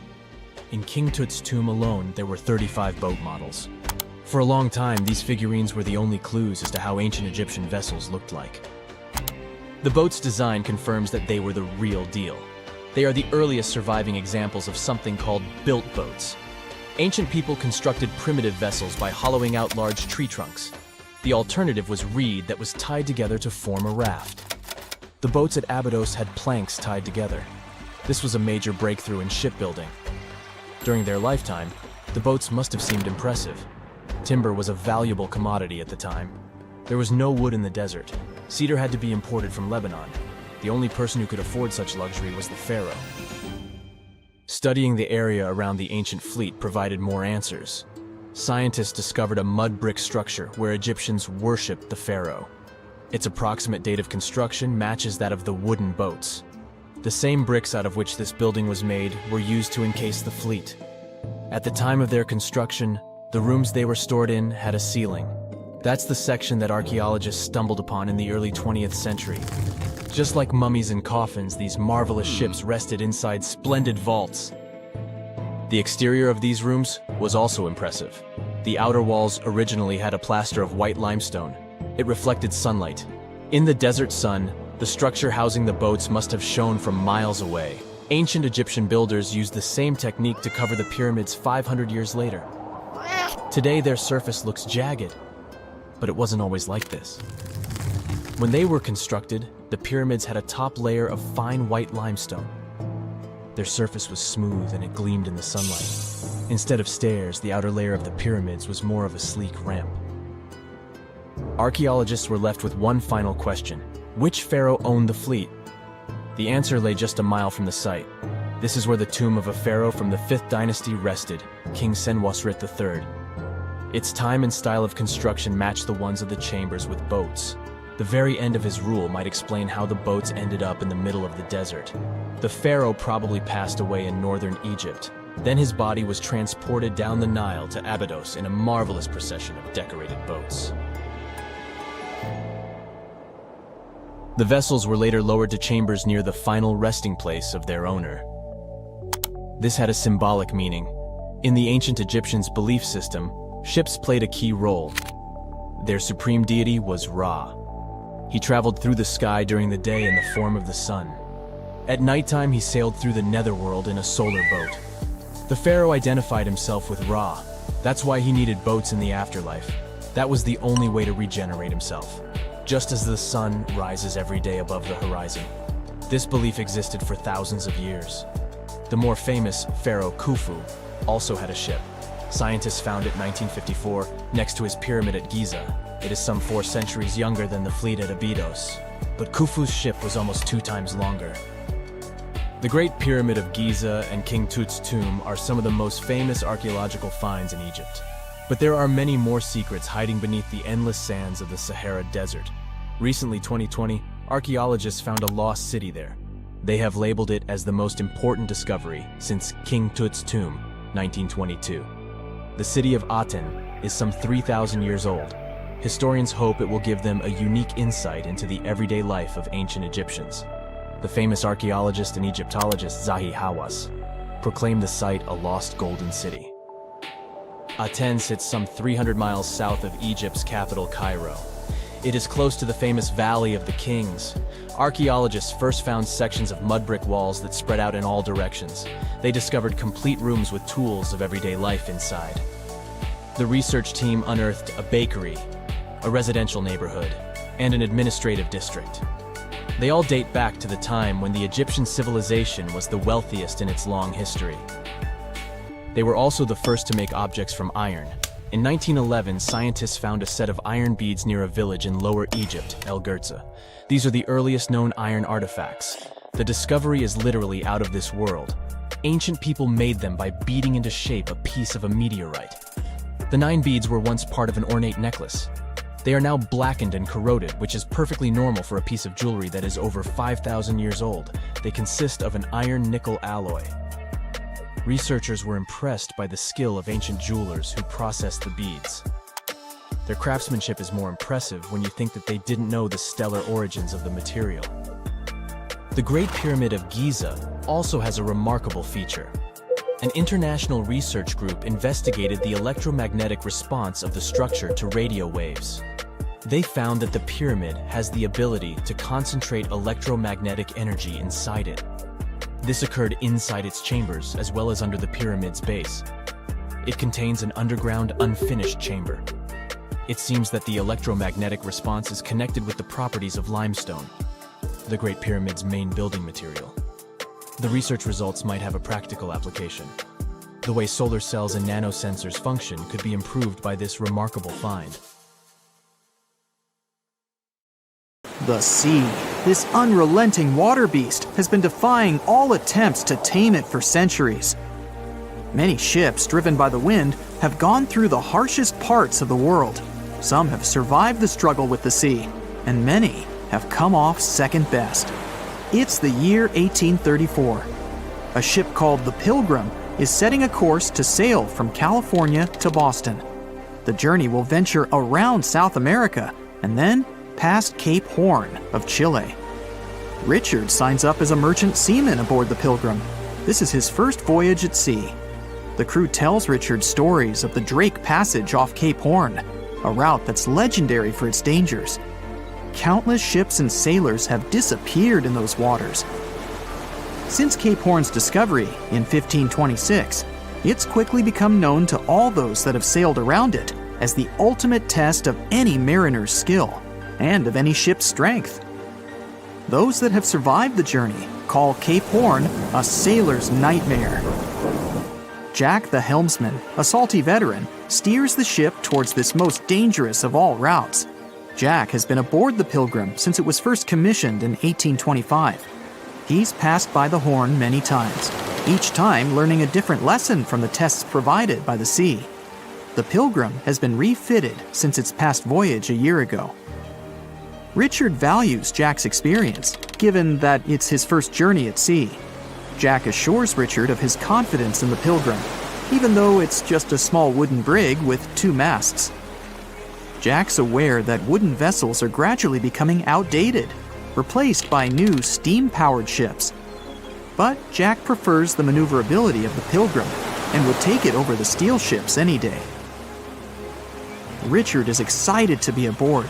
There's so much to explore in life as a merchant seaman, but the guy struggles to acquire his sea legs on the boat. Forceful winds make the Pilgrim move faster, providing Richard with a quick introduction to life at sea. At the same time, nothing can prepare him for what is to be experienced at Cape Horn. It's the southernmost point of land before Antarctica. The gap between the icy continent and Cape Horn holds the infamous Drake Passage. Approximately 700 miles between Cape Horn and the Antarctic Peninsula. Strong winds provide an uninterrupted, steadfast journey toward the Horn. But, as Jack tells Richard, the winds are more concentrated at the Drake Passage. They create a funneling effect, becoming stronger and more unpredictable. Richard is unsure of what this might mean for the Pilgrim, but understands that there's no easier route to travel around South America. A few days pass. The Pilgrim sails by the many islands that make up the western coast of Chile. Although the sea has been relatively calm, Richard continues to deal with his lack of sea legs. His movements are still not very graceful. The constant, ever-swaying deck rises and falls, and Richard finds it hard to get used to the motion. Random large waves hit the Pilgrim from every angle. The ship is quickly approaching Cape Horn. Richard looks towards great thunderous black clouds in the distance. "Welcome to the Horn," Jack says, half laughing. A wry smile upon his face soon disappears. The man gets serious, knowing what awaits them all. Stronger winds start blowing the sails as the crew scrambles to hang onto the ropes. Richard desperately sets to adjust the aft sails, adjusting for the constant change in strong southerly winds. Jack holds firm at the helm, knowing the importance of his role. He's wary of the swell. It can build very quickly the further south they travel. It's crucial the Pilgrim doesn't venture too close to the Horn when they approach.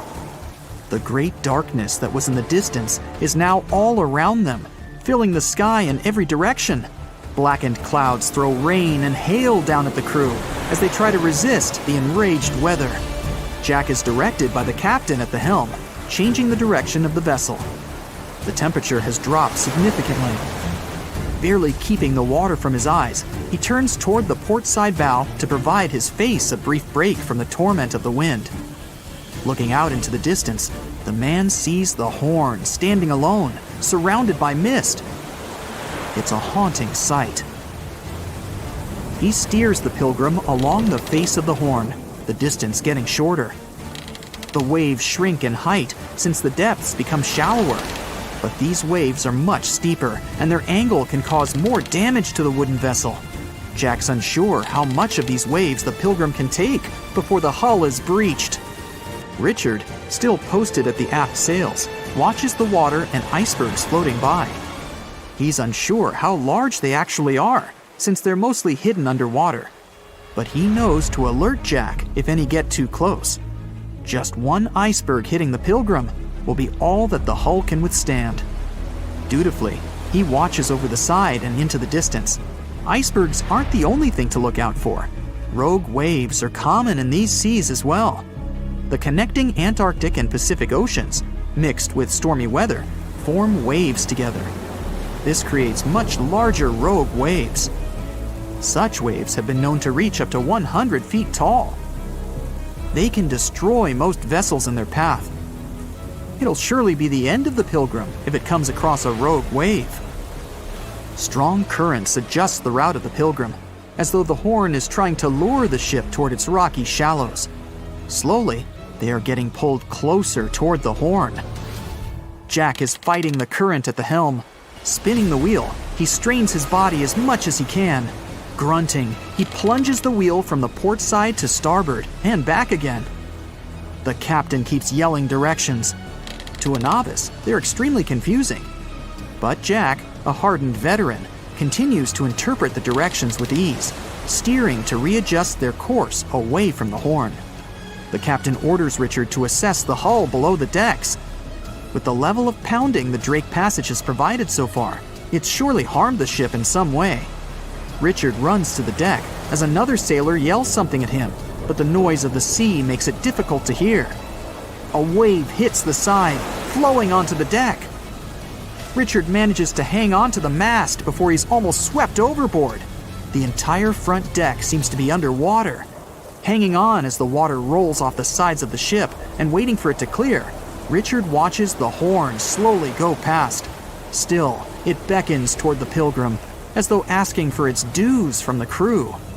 The currents are still pulling the ship, while the storm is raging on, with no end of the struggle in sight. The storm is growing ever larger and fiercer. Richard gathers himself to head below and assess the damage. After a slow descent to the lower decks, Richard can finally look over the hull from the ship's quarters. There's no damage from what he can gather. But he's shocked by the depth of the water inside. It's now at waist depth. Cups, amongst other things, float in the water. Even inside the ship, the guy can't escape the waves.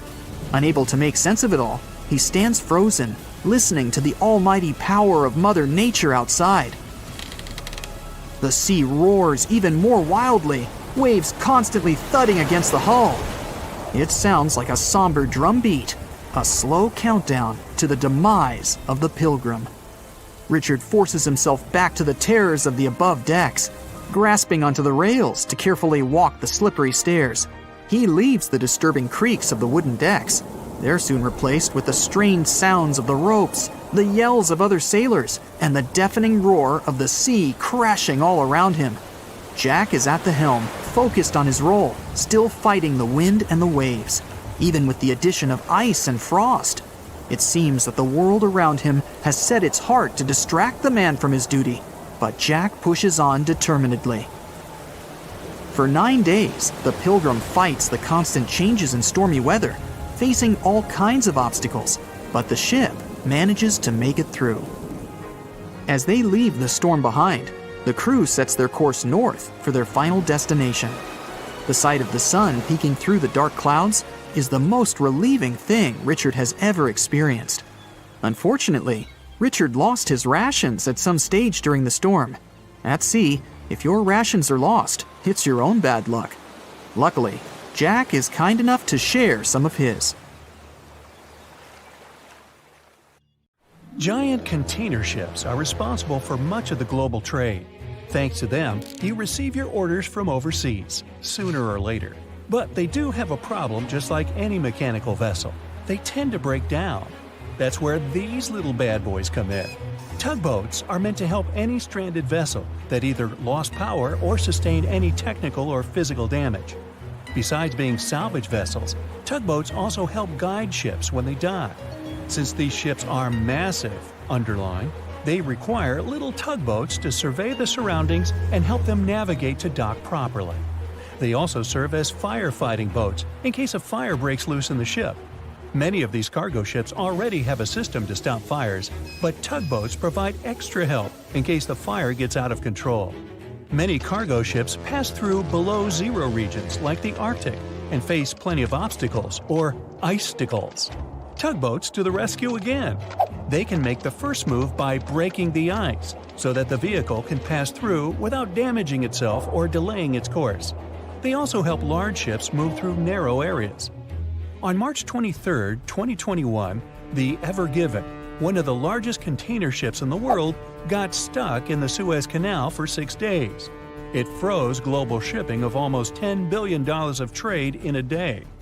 The Suez Canal is one of the most important routes for trading, but happens to be quite narrow for its purpose.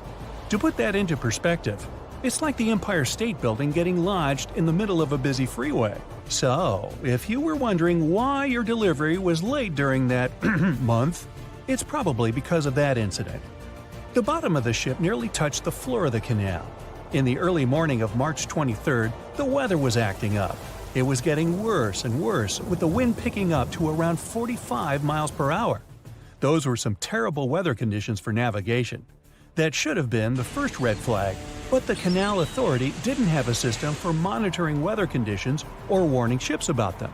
The captain, Krishnan Kantavel, ignored the signs and decided just to go with it, not knowing the perils and the consequences ahead.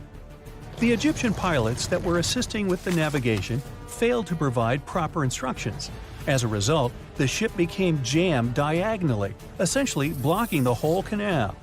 The canal authorities didn't provide tugboats for some reason, which is why it was stuck for 6 days. Things were so bad, they had to bring excavation diggers to remove some land for the ship to properly turn back to normal. So, these little tuggers are really important for world trading to work. The vessels are getting bigger and bigger, with the world depending on import and export more than ever. They're built for going long distances rather than maneuvering in tight spaces and corners. The tugboats are surrounded by a material that won't scratch or damage the vessel, kind of like bumper cars at the carnival. They can either push or pull. But one thing's for sure, more than one is needed to help a ship get back on its aquatic feet. Ships don't have a lot of water passing over the rudder for them to turn quickly, and they risk damaging the engine if they push it too hard. They can either tow it directly or indirectly. The tug is pulling the vessel either in front of it or from side to side. They can also push it from one side to another. These tiny boats are like ants compared to giant ships. Their success secret is that they're floating on the water, which means there's no solid foundation for them to struggle. As a result, pushing and pulling is easy. Many newer tugboats have 2 large diesel-powered engines. There are also some electric models which are good for the environment and still do their job well. Shipping boats in general are better for the environment than trucks and planes, but are slower. Shipping vessels mainly carry food, clothing, electronics, furniture, and my stuff. The biggest ship can carry the Eiffel Tower on its back like it's no big deal, although getting it over to the ship would be. They're 1,000 times more powerful than a regular car. If all the containers in the world were arranged in a pile, it would cover half the planet. If you ever walked on a beach in the 90s and saw what appeared to be a rubber ducky, you weren't dreaming. In 1992, a shipping crate holding 28,000 rubber ducks was lost at sea while journeying from Hong Kong to the U.S. They say it fell off the ship and has been around the world's oceans for more than 20 years.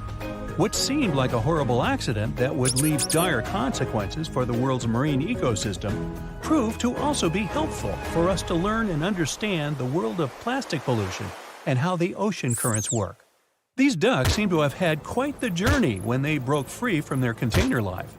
Some reports show they got washed up on the shores of Alaska, South America, Hawaii, Pacific Northwest, Scotland, Australia, and even froze in the Arctic. Rather than making their way to thousands of bathrooms in the U.S., they went rogue and backpacked around the world to see what else lies beyond tiled walls and bubble baths. Many were collected and removed from the seas and oceans, while some are still out there. There are around 2,000 of these duckies circulating in the currents of the North Pacific Gyre. In case you were wondering, that's a place where the currents meet and whirl with one another between Japan, Alaska, Kodiak, and the Aleutian Islands. They've even created a website to track these ducks down with a contact form that lets people inform of one or many ducks they find across the world. But who knows? Maybe we'll never recover every single duck that was lost at sea at the time. This is just one incident out of many. Studies show that at least 2,000 to 10,000 shipping containers are lost at sea every year. Many containers that do slip off and fall into the sea don't always sink to the bottom. They're floaters. On the downside, they don't float high enough to become colorful islands that are easy to notice. They float like icebergs, with just the top of the container showing, which means that any passing ship or boat won't see it from above. If they pass through it, then significant damage can happen to the ship. They can't stay floating forever, so they end up sinking after many days of being suspended in the open water. Some people have even seen shipping containers washed up on shore after being stranded at sea. These bad boys have been made to last for a very long time.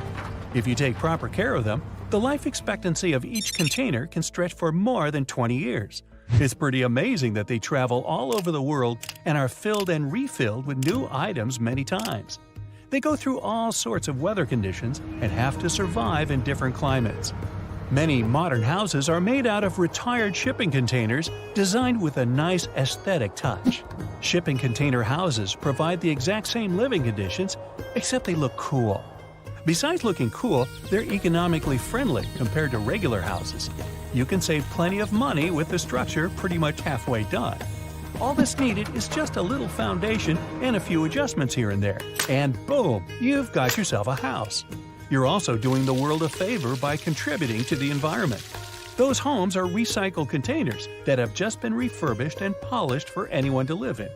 They're good enough to live in freezing conditions and scorching weather. The industry is booming, so you can have your new home delivered to you within 10 weeks. You can customize it before they build it for you. It's easy to transport since it's not heavy, it's just bulky. You can predict your cost without the surprise payments that might follow. Many of these containers start their journey in a steel yard and travel all over the world. And in the end, they retire in a nice piece of land and host families that will get to be a part of their history. Wow, I can hardly contain myself.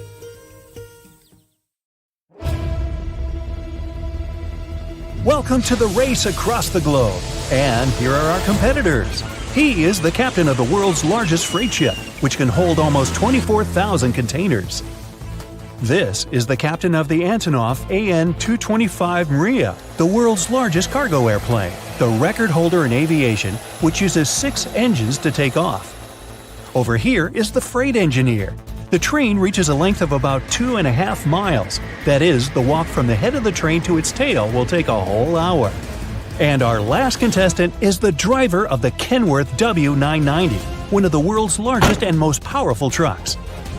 All of them will make a crazy trek from the port of Shanghai to Portugal. They will move through water, air, roads, and rails to bring you that container of delicious fruit to your table, or at least to your local store. You take it the last mile. So, here we go! Shanghai. It's the busiest port in the world. Every year, 43,300,000 containers load and unload here. And here's your container. This is a standard 20-foot equivalent unit. There are several kinds of containers, and they're the same all over the planet. These things have changed our world and brought a real revolution in cargo shipping. Way back, 70 years ago, goods and products, or cargo, was loaded and unloaded onto ships with human power. The loaders had to move every individual bag and box, and it would take days to fill up a ship.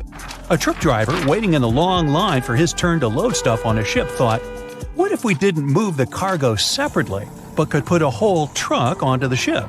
Ooh, he's thinking on the bright side. Well, a few decades later, the first container appeared. Now the loader in the port didn't have to spend time moving every single piece of cargo. A giant crane would hoist an entire loaded container all at once. Then, in 1956, this reduced the cost of loading 1 ton of freight from $6 to 16 cents, 37 times. You can fit 2 cars in one of those containers, or 3,500 shoeboxes, or 500,000 chicken eggs. There's also containers for bulk goods like grain. They have an airlock at the bottom.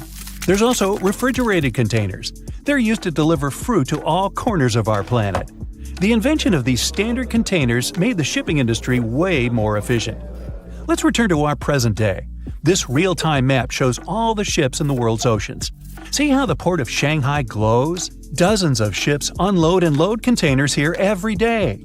The total fleet of these giant container ships is about 5,400 units worldwide. And here's our hero vessel. This big boy is 1,300 feet long. Its nose is 330 feet higher than the Eiffel Tower. Its engine measures as tall as a 5-story building. Right now, dozens of cranes are loading containers inside the ship. Then they put a lid on the hold and stack even more containers on the deck. The maximum is 23,992 containers. Their total weight can be about 235,580 tons. That's like, 39,000 adult elephants. That's if you do the math. To move all this mass, its giant engine has about 78,500 horsepower.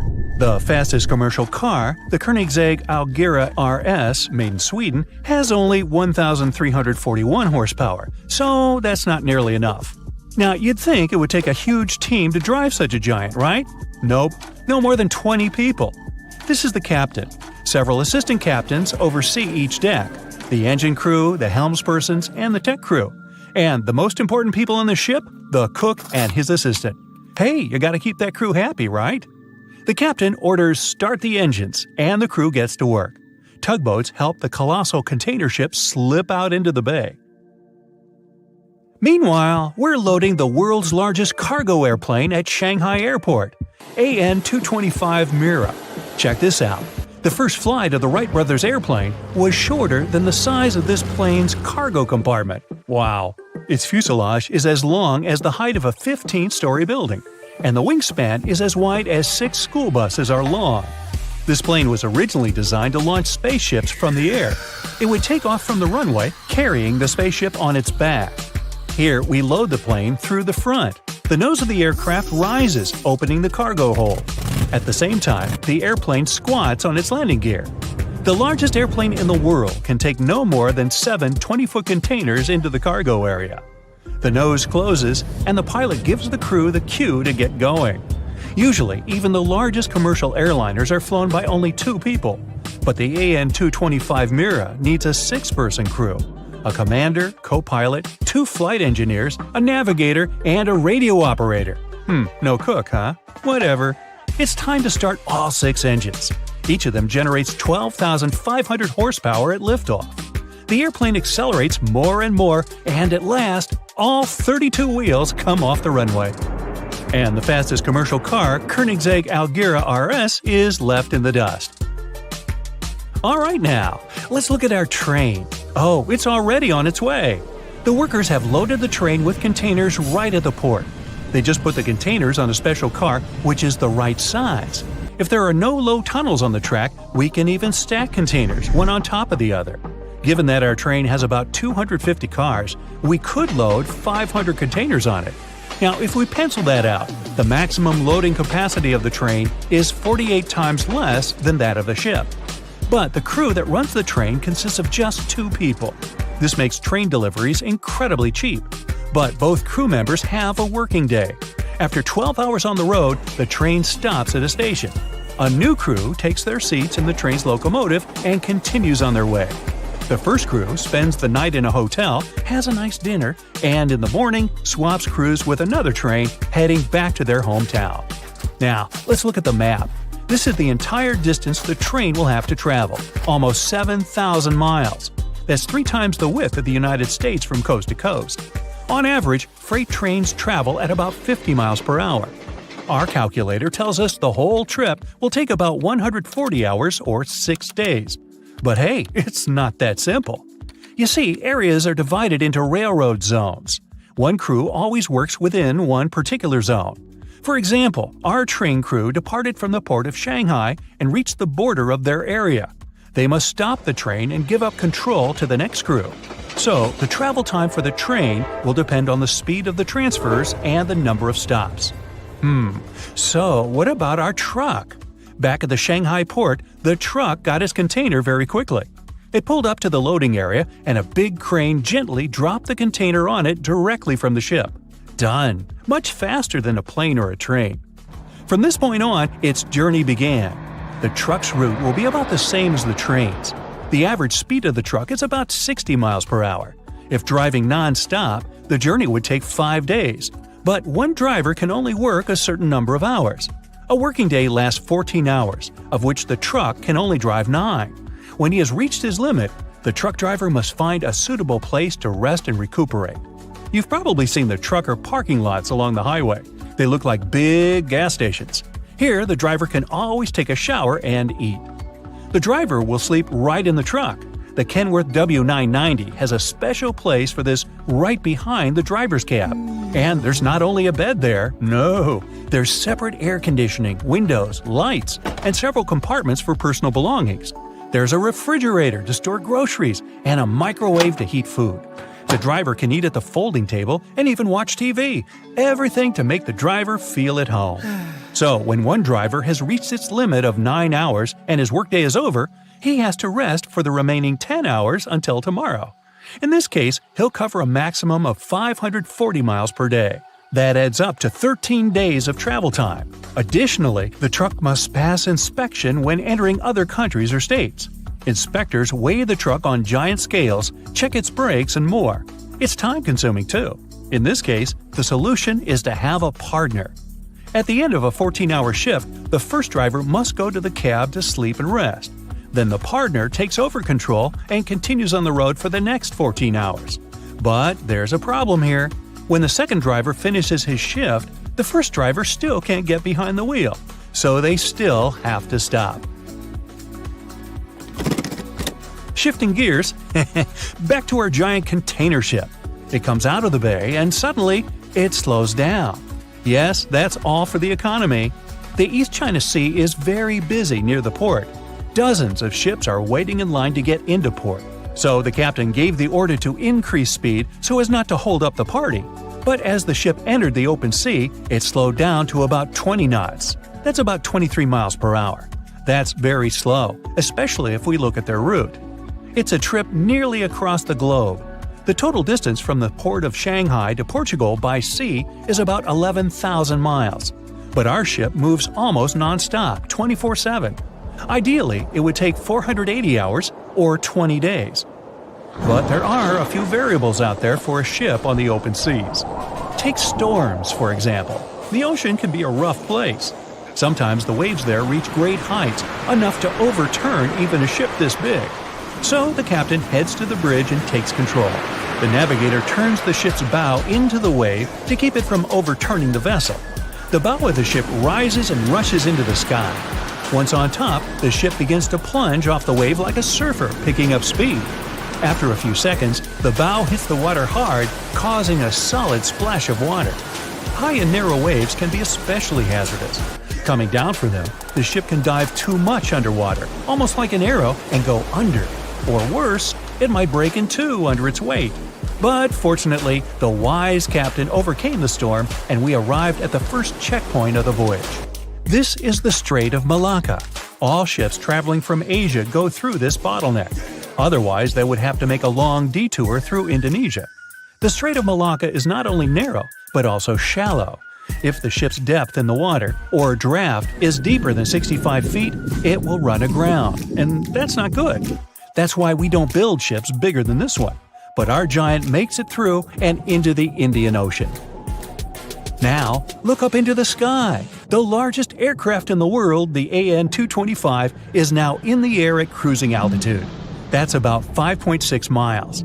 The planes choose this altitude for several reasons. The atmosphere here is not as dense as below, so the airplane has less air resistance or drag and burns less fuel.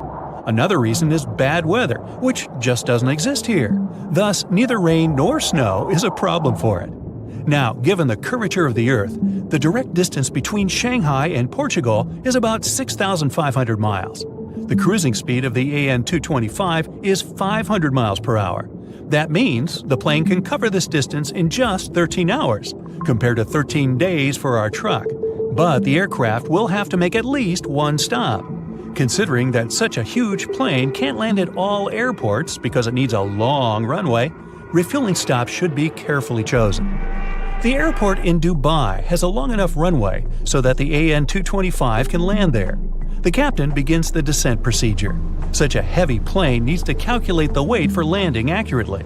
If it's too heavy, the plane's landing gear might break and lead to an accident, which really should be avoided. This is why planes sometimes make several circles around the airport to burn any excess fuel. The weight of the remaining fuel can be critical for landing, so the aircraft captain makes sure the tank is properly empty and lands the plane. When empty, the AN-225 Mira can cover a distance of 9,570 miles. That's enough to get from Alaska in North America to the most southern point of South America, or from New York to London and back. But when loaded with cargo, that distance is almost cut in half.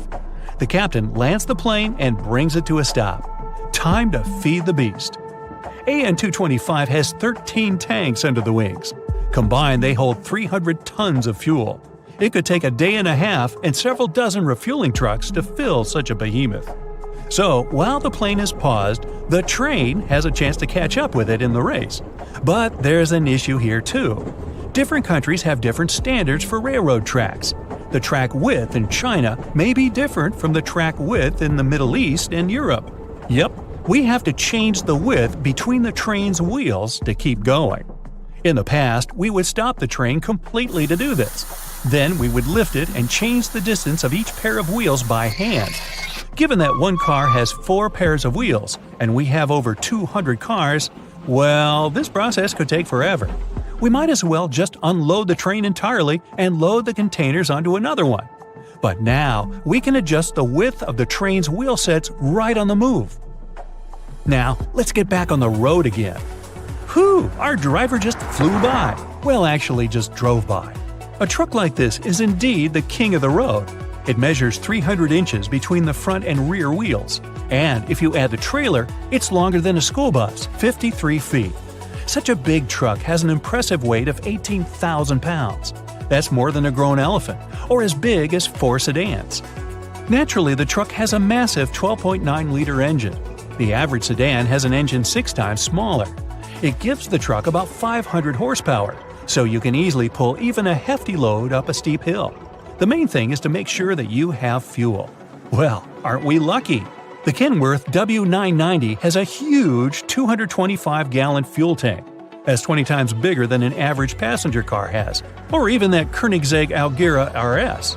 To fill up such a tank, the pump at the gas station has to go for at least 25 minutes. Hope you're not in a hurry. But this truck is pretty efficient. It can go 6.5 miles burning 1 gallon of fuel, so a full tank will allow the truck to make a trip of almost 1,500 miles. Hey, you can cross the United States from coast to coast with just one stop to refuel. On our 7,000-mile route from Shanghai to Portugal, the truck driver will have to make 5 refueling stops. Meanwhile, back at sea, the captain of the largest container ship in the world looks through binoculars and sees land. The crew has reached one of the busiest waterways in the world, the Suez Canal. It's a narrow strip of water that connects the Red Sea and the Mediterranean. It's the shortest route from Asia to Europe. If it were not for the canal, the ships would have to go around all of Africa, adding another 5,000 miles and consuming tons of fuel and lots more days. Now, an alternative ocean route is through the North Sea, but commercial cargo ships use it only in the summer when the ice has melted and there's a lower risk sailing. At colder times of the year, ships need the help of icebreakers. These are large, powerful ships whose sole purpose is to plow through the ice, clearing the way for cargo ships. But icebreaker services are very expensive, which drastically increases the delivery cost. Now, getting through the Suez Canal is not that easy. You can look at the sea traffic in real time. There are dozens and hundreds of ships lined up to go through it. The canal is about 250 feet wide. That means our ship can go through it with a small margin. But our cargo is too heavy, and the ship could run aground. In this case, the ships that work for the Suez Canal come to the rescue. Some of the containers are reloaded onto them. Our ship becomes lighter and no longer runs aground. The captain receives a message that it's his ship's turn. Tugboats help the giant container ship move through the narrow canal. The ship must navigate 100 miles in a narrow canal to reach the Mediterranean Sea. Other ships are moving from Europe to Asia and moving toward it through the canal. There are special places where the canal widens for the boats to bypass each other. There is also a recently built parallel canal. It's wider and it allows larger ships to go through there, and it even allows ships to go both ways. On average, the passage through the canal takes about 14 hours. In one day, the Suez Canal can pass about 50 ships. Hundreds of other vessels on both sides of the canal have to wait in line. The ship's captain keeps a close eye on the passage through the canal. Even the slightest mistake can lead to a massive pileup.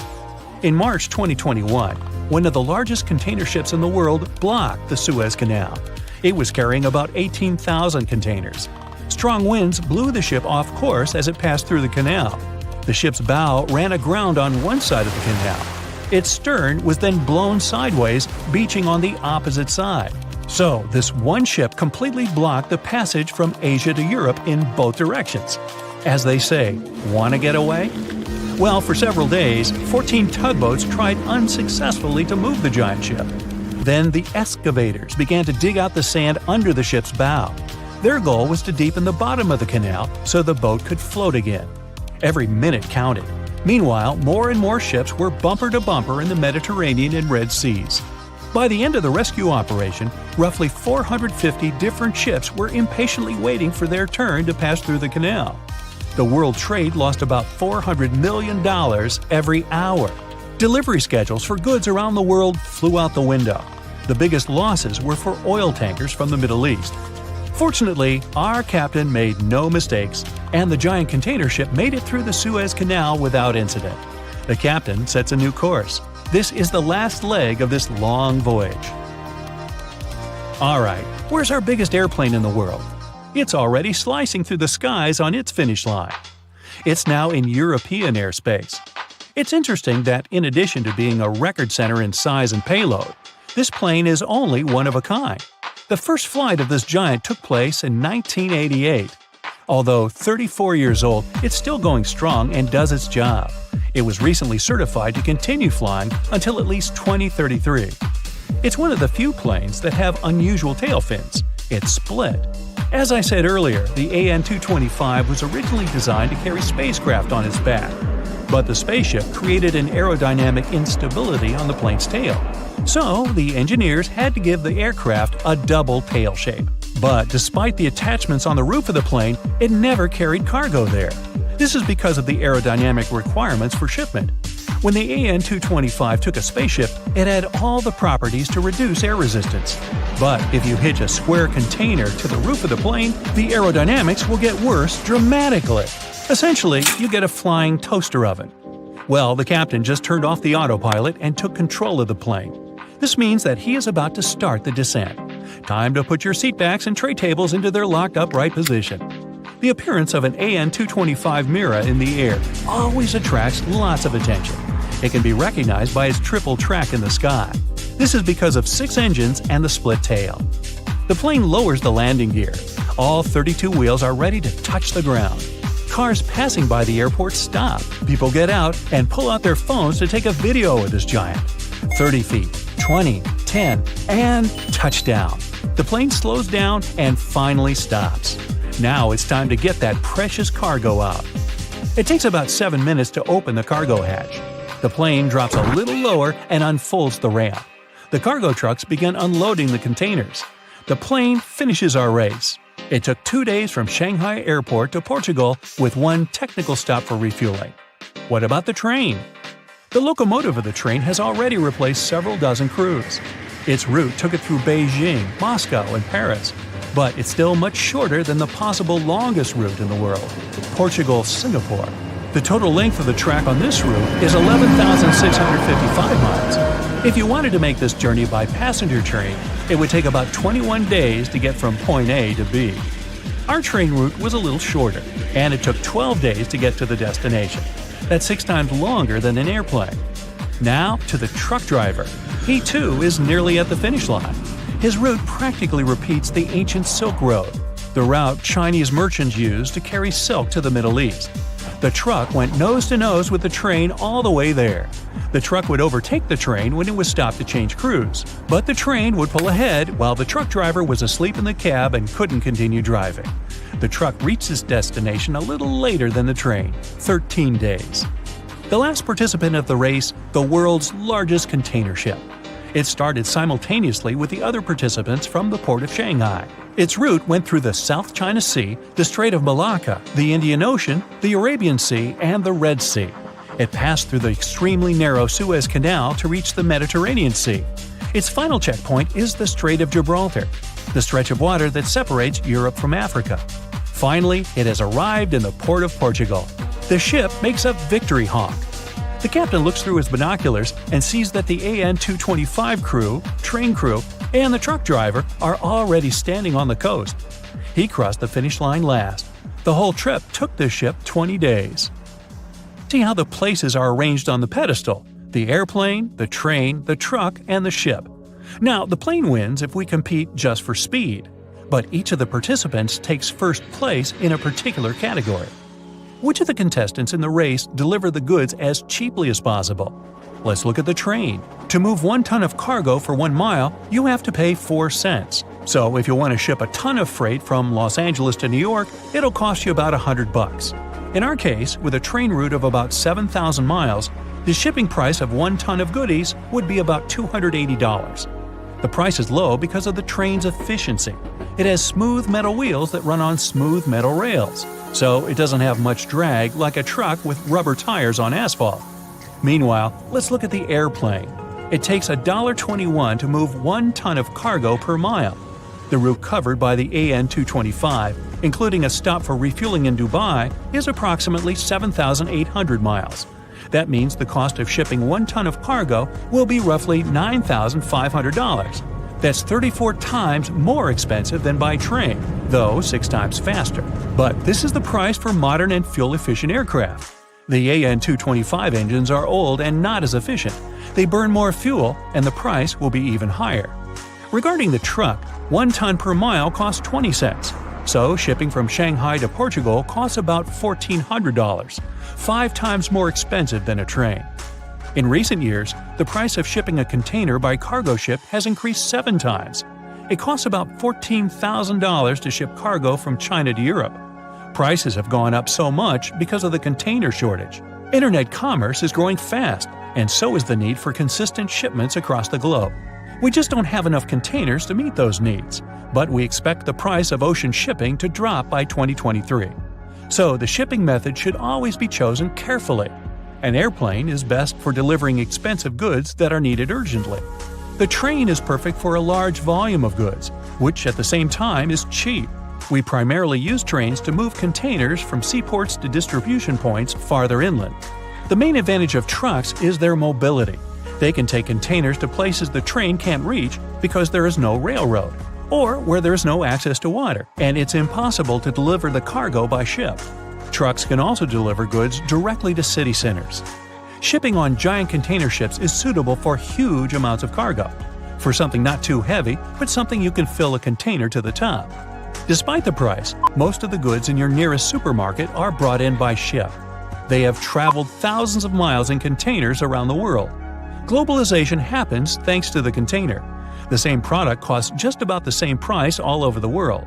People in different parts of the planet can wear the same sneakers and eat the same fruit because, a while back, someone invented a way to transport stuff we all like to buy in universal containers. April 1912 marked one of the most terrible tragedies in the history of the world. The most unsinkable vessel, the pinnacle of engineering at that time, the huge Titanic, sank. On that dark, moonless night, the ship had many chances to save its passengers. There was another ship just a few miles away that could have saved the Titanic, but it didn't. It wasn't a phantom ship, and it's not some legend or a theory. This is a documented reality. There are records and witnesses' statements confirming this, but why didn't this ship help? Let's find out what happened that night by looking at these events from 3 different points of view. Let's start with the Titanic version. 11:30 p.m. The moon hides behind black clouds. Visibility is bad. Everything is calm on the Titanic. Under the captain's guidance, the communications operator stays in touch with the mainland through the radio. At this moment, some stranger breaks into the frequency, interrupting the operator's communication. It's unclear what this strange man wants and what he's talking about. The operator doesn't try to figure it out. He shouts at the guy, demanding him to disconnect. The connection is interrupted. At 11:40 p.m., the Titanic crashes into an iceberg. The ice breaks the hull. Water begins to flood the lower decks. Nobody is panicking yet. 20 minutes later, at midnight, the ship's crew sends a distress signal through the radio frequency. Few people understand how bad the situation really is. After 20 minutes, at 12:20 a.m., they start lowering lifeboats with passengers. At 12:25 a.m., they receive a response to the distress signal. This is RMS Carpathia. Their captain reports they're already sailing at maximum speed towards the Titanic. But the problem is that the crash site is 58 miles away. This means Carpathia will only be here in 4 hours. At 12:45 a.m., the sinking ship's crew release rockets into the air. These flares are one of the main reasons for the terrible fate of many passengers, but more on that later. 90 minutes later, the Titanic's deck breaks and the ship dives underwater. At 4:10 a.m., the Carpathia finally arrives at the shipwreck location. The crew members make heroic efforts to save all the people. They take 705 survivors on board. At this moment, another ship appears. It's SS Californian. The Carpathia sails towards the New York coast with all the people. The Californian floats in search of passengers and finds nothing but wreckage. The ship was only a few miles away while the Titanic sank into the icy water. The Californian could have saved these people, but did nothing. Its captain, Stanley Lord, made one of the most terrible acts that a sailor can allow. He didn't help a sinking ship. When the world found out about all this, they detested Captain Lord. They couldn't bring charges against him, and the trial didn't punish him. But his career was ruined entirely, as no other ship company would hire him. Despite this, he never confessed he had been guilty. Before he passed away, the captain said it hadn't been his fault. If this was true, then what happened there? This brings us to the Californian version. It's the night of April 14th. The Californian is sailing in the cold waters of the North Atlantic. The ship gets into a section with a lot of icebergs. At 10:10 p.m., Captain Lord stops the ship. It's too dangerous to move around this area, as they can damage the hull. At 11 p.m., the ship starts drifting. It's impossible to move in such conditions with such poor visibility. The captain knows that the Titanic is coming here, so he orders the radio operator to warn the ship about the danger. Radio operator Evans turns on the receiver and tries to contact the Titanic. He spends about 30 minutes on it. The connection is finally established. At this moment, the Titanic radio operator is speaking with the mainland. Evans interrupts this conversation and tries to warn the ship about icebergs. The operator doesn't understand Evans' words. He's annoyed because Evans broke into the channel so brazenly. He shouts at Evans and cuts the connection. Tired, Evans turns off the receiver and informs his superiors about the incident. It's still a mystery how the captain reacted to this news. He probably thought the Titanic knew about the danger. He lets Evans go to bed. If Evans hadn't turned off the radio and waited 1 hour, he would have heard a distress signal from the Titanic. But you shouldn't blame him. At this point, he has no official reason to stay at the transmitter. Evans is too exhausted and can't fight drowsiness. So, Evans goes to bed. The Titanic begins to sink. Its captain sends a distress signal. The operator on board the Carpathia catches it, but the Californian doesn't, since the receiver is turned off. Captain Lord can't sleep. He feels that something is wrong. Meanwhile, the Titanic is rapidly sinking under the water. The captain gives the order to launch rockets into the air. And here is where one of the critical mistakes takes place. They release warning lights, but they are not red. The crew forgot to take red rockets on board for some reason, so they lit up the sky with a bright white light. If you need to send a distress signal, you need to release red lights. Captain Lord sees these lights, but doesn't perceive them as a cry for help. It can't be that there are no standard red rockets on such a massive ship as the Titanic. But, unfortunately, it can. Captain Lord thinks the Titanic is sailing away. Perhaps there is some unknown reason behind those white lights, but he doesn't really know. So, Captain Lord has no idea that the Titanic is sinking. He still decides to contact the ship, but this time, not through radio communication. Captain Lord doesn't wake up the radio operator and sends a signal to the Titanic through a signal lamp. It's important to understand that many old-school captains didn't take radio communication seriously. They didn't understand the value of this technology. That's why Captain Lord doesn't wake up Evans. He sends light signals, but the Titanic doesn't respond. Many survivors later mentioned seeing the flashing lights of the Californian, but there was nothing they could have done. The ship's crew doesn't hear their cries for help. At 2:20 a.m., the Titanic completely goes underwater. A little more than 2 hours later, radio operator Evans wakes up and turns the transmitter on. He hears many rescuers talking about the sunken ship. Evans understands everything. He reports this to the captain. At that moment, the Californian immediately heads to the wreck site. They meet Carpathia there. With the survivors on board, it sails towards New York. The Californian stays sailing and looking for people. They find nothing but wreckage. The Californian returns to the mainland.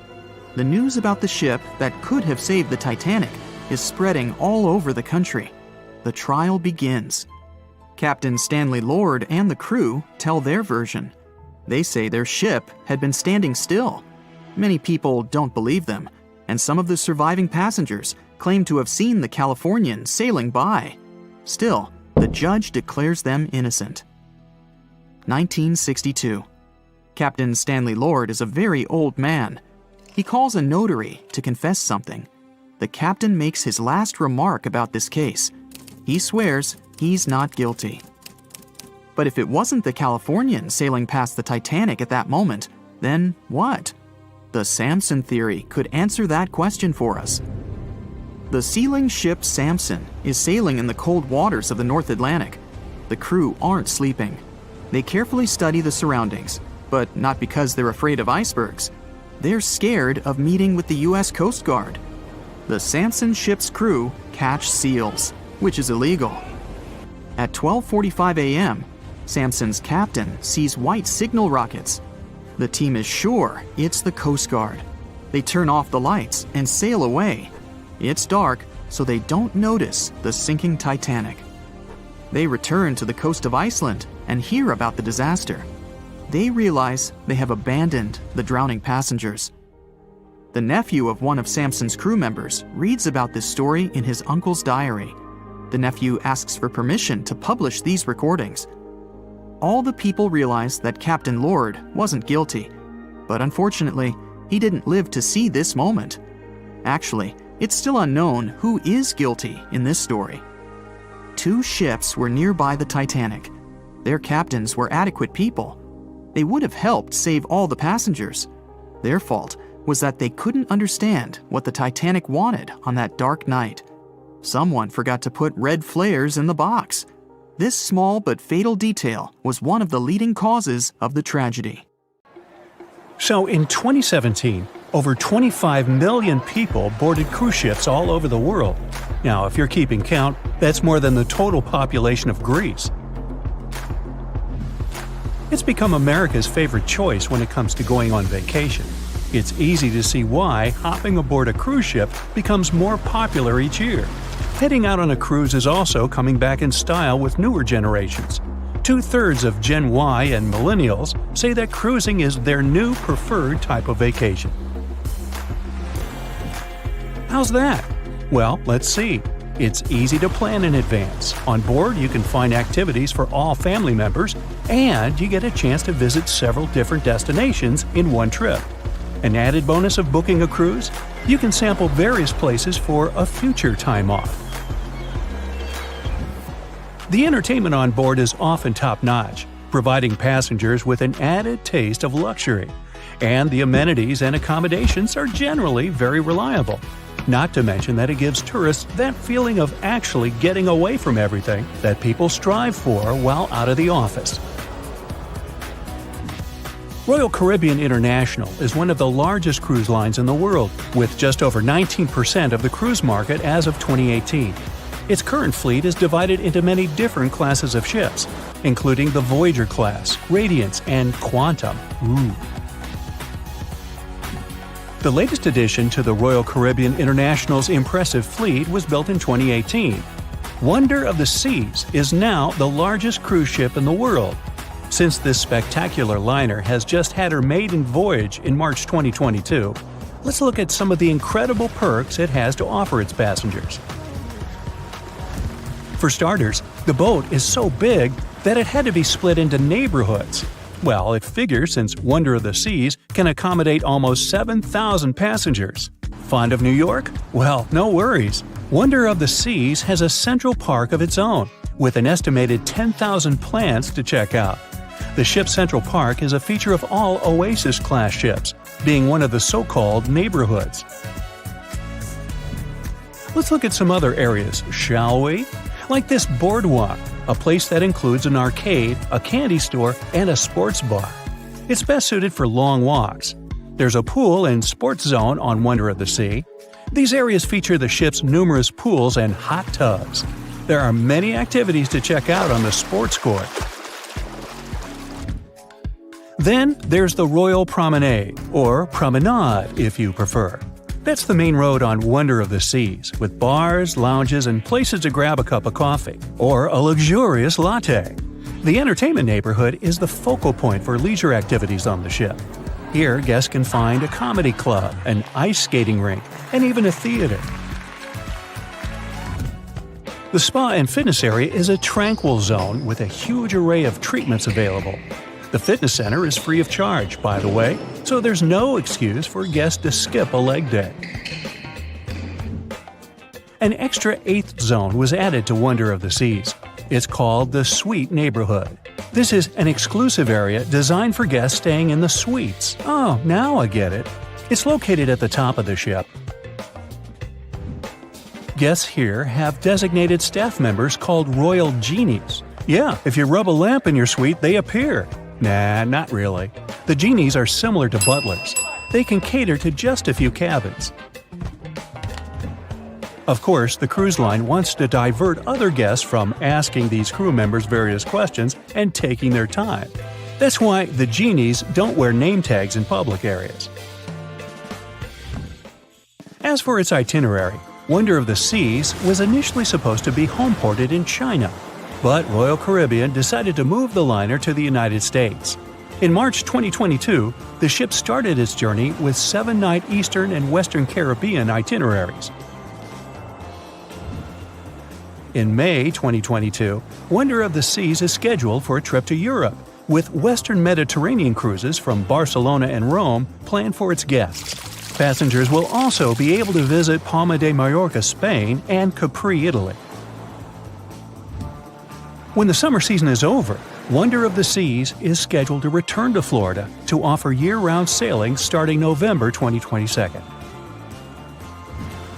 And by the way, there is no truth to the rumor that a special cruise only for highly allergic and hay fever sufferers will be called the Wonder of the Sneeze. Nope, not at all. Now, it's hard to imagine a ship so massive that can accommodate so many amenities on board. For example, the Titanic was the largest ship of its time, measuring 882 feet in length. And Wonder of the Seas is not only 1,188 feet long, it's also 36% taller and 34% wider.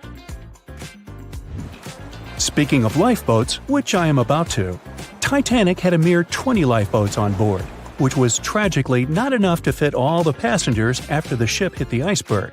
But Wonder of the Seas has an even smaller number of lifeboats, 18 to be precise. Sounds weird and dangerous? Well, not really, given that each of these lifeboats can accommodate up to 370 people. It means that all the passengers and crew members, an estimated 8,000 people if fully booked, are going to be safe in case of an emergency. If we could somehow have a race between the two ships, well, Titanic was in fact the faster ship out of the two, beating Wonder of the Seas by 1 knot per hour. Cruise ship passengers today are more interested in the experience rather than the speed of the boat itself. That's why how fast a ship can travel is not an extremely important aspect nowadays. In terms of costs, Titanic cost around $7.5 million at the time of its construction. It's the equivalent of about $200 million today. How about Wonder of the Seas? Well, it cost a staggering $1.35 billion to build, making it 6 times more expensive than the Titanic. How about we compare ticket prices? Well, in this case, the least expensive ticket on Titanic was £7. It's about $1,000 today. The cheapest ticket on Wonder of the Seas is currently $423, but prices may vary depending on the location, season, itinerary, and how much you tip your Royal Genie. And I know you were going to ask, how about icebergs? Well, Titanic steamed in the frigid North Atlantic, where you had to be on the lookout for those. Wonder of the Seas will be cruising the balmy Caribbean, where the worst thing you can hit on is 17 in blackjack. Oops, busted. Anyway, set side by side with its other sisters from the Royal Caribbean fleet, Wonder of the Seas is equally as impressive. The company's earliest ships could host about 2,500 people. This included passengers and the staff. Such ships were Splendor of the Seas, Legend of the Seas, and the smallest of them all, Thumbelina of the Seas. No, wait, that should be Empress of the Seas. Oops, my bad. The largest ships in the company's fleet can now house about 9,000 people altogether. That's almost 3 times the size and capacity of the earlier liners. Wonder of the Seas is one of them, as well as Harmony of the Seas and Symphony of the Seas. Are you seeing a pattern here? Yep, if you ever encounter a ship with Of the Seas in its name, it's safe to assume it belongs to Royal Caribbean. But if it's a can of tuna, it might actually be Chicken of the Sea. Hey, I like tuna.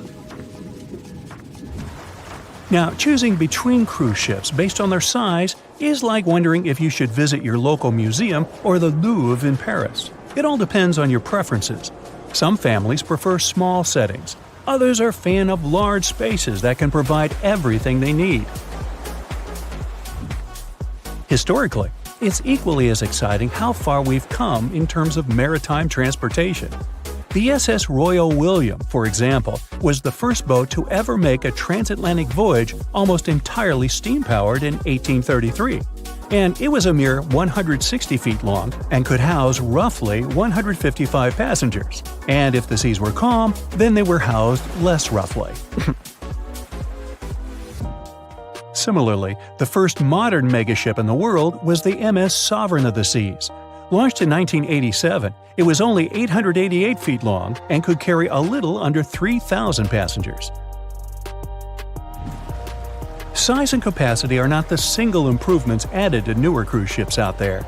Recent technological developments in artificial intelligence and facial recognition have allowed cruise operators to ensure faster, smoother boarding for passengers. If, in the past, it took from 60 to 90 minutes for all passengers to board a ship, nowadays, cruise ship operators manage to get people comfortably settled in less than 15 minutes. Now, I'm sure you're already eager to book a ticket, but let's look into some of the more interesting activities you can try on board Wonder of the Seas. This way, you'll know what you're getting yourself into. All Royal Caribbean ships have loads of artworks available for their guests to enjoy. But Wonder of the Seas goes above and beyond, even featuring statues of astronauts in key locations around the ship. You'll find the first astronaut looking through the glass at the promenade, while a second one is busy rock climbing at the boardwalk. The third and last astronaut is more of a movie fan. This statue can be found near the movie screen sitting area. Going astronaut sightseeing is proving to be quite the experience among guests. In the areas with no access to sunlight, Wonder of the Seas features virtual balconies. In case of bad weather, guests can still have a feeling of the outdoors, but without having to hide from wind or rain. Teenagers have a place of their own reserved on the ship. There's a special club with a private hot tub, selfie area, games, and comfortable seating. The inside part of this club features a vending machine, an interesting collection of literature, and tables for foosball. Well, sign me up. The year was 1854, and the SS Arctic, the fastest passenger liner of its time, set out to cross the Atlantic. As it sailed through the misty veil, it slowly disappeared into the unknown. The Collins Line, an American shipping company, was started in 1818 and only began seriously trading in the transatlantic by 1835. Its steamships crossed the Atlantic from Liverpool to New York within just 10 days. Doesn't sound like a great speed today, I know, but back then, the same thing took other ships several weeks. Light on the water with their wooden hulls, powering through with a strong steam engine, those steamships were the favorite choice for many high-profile people.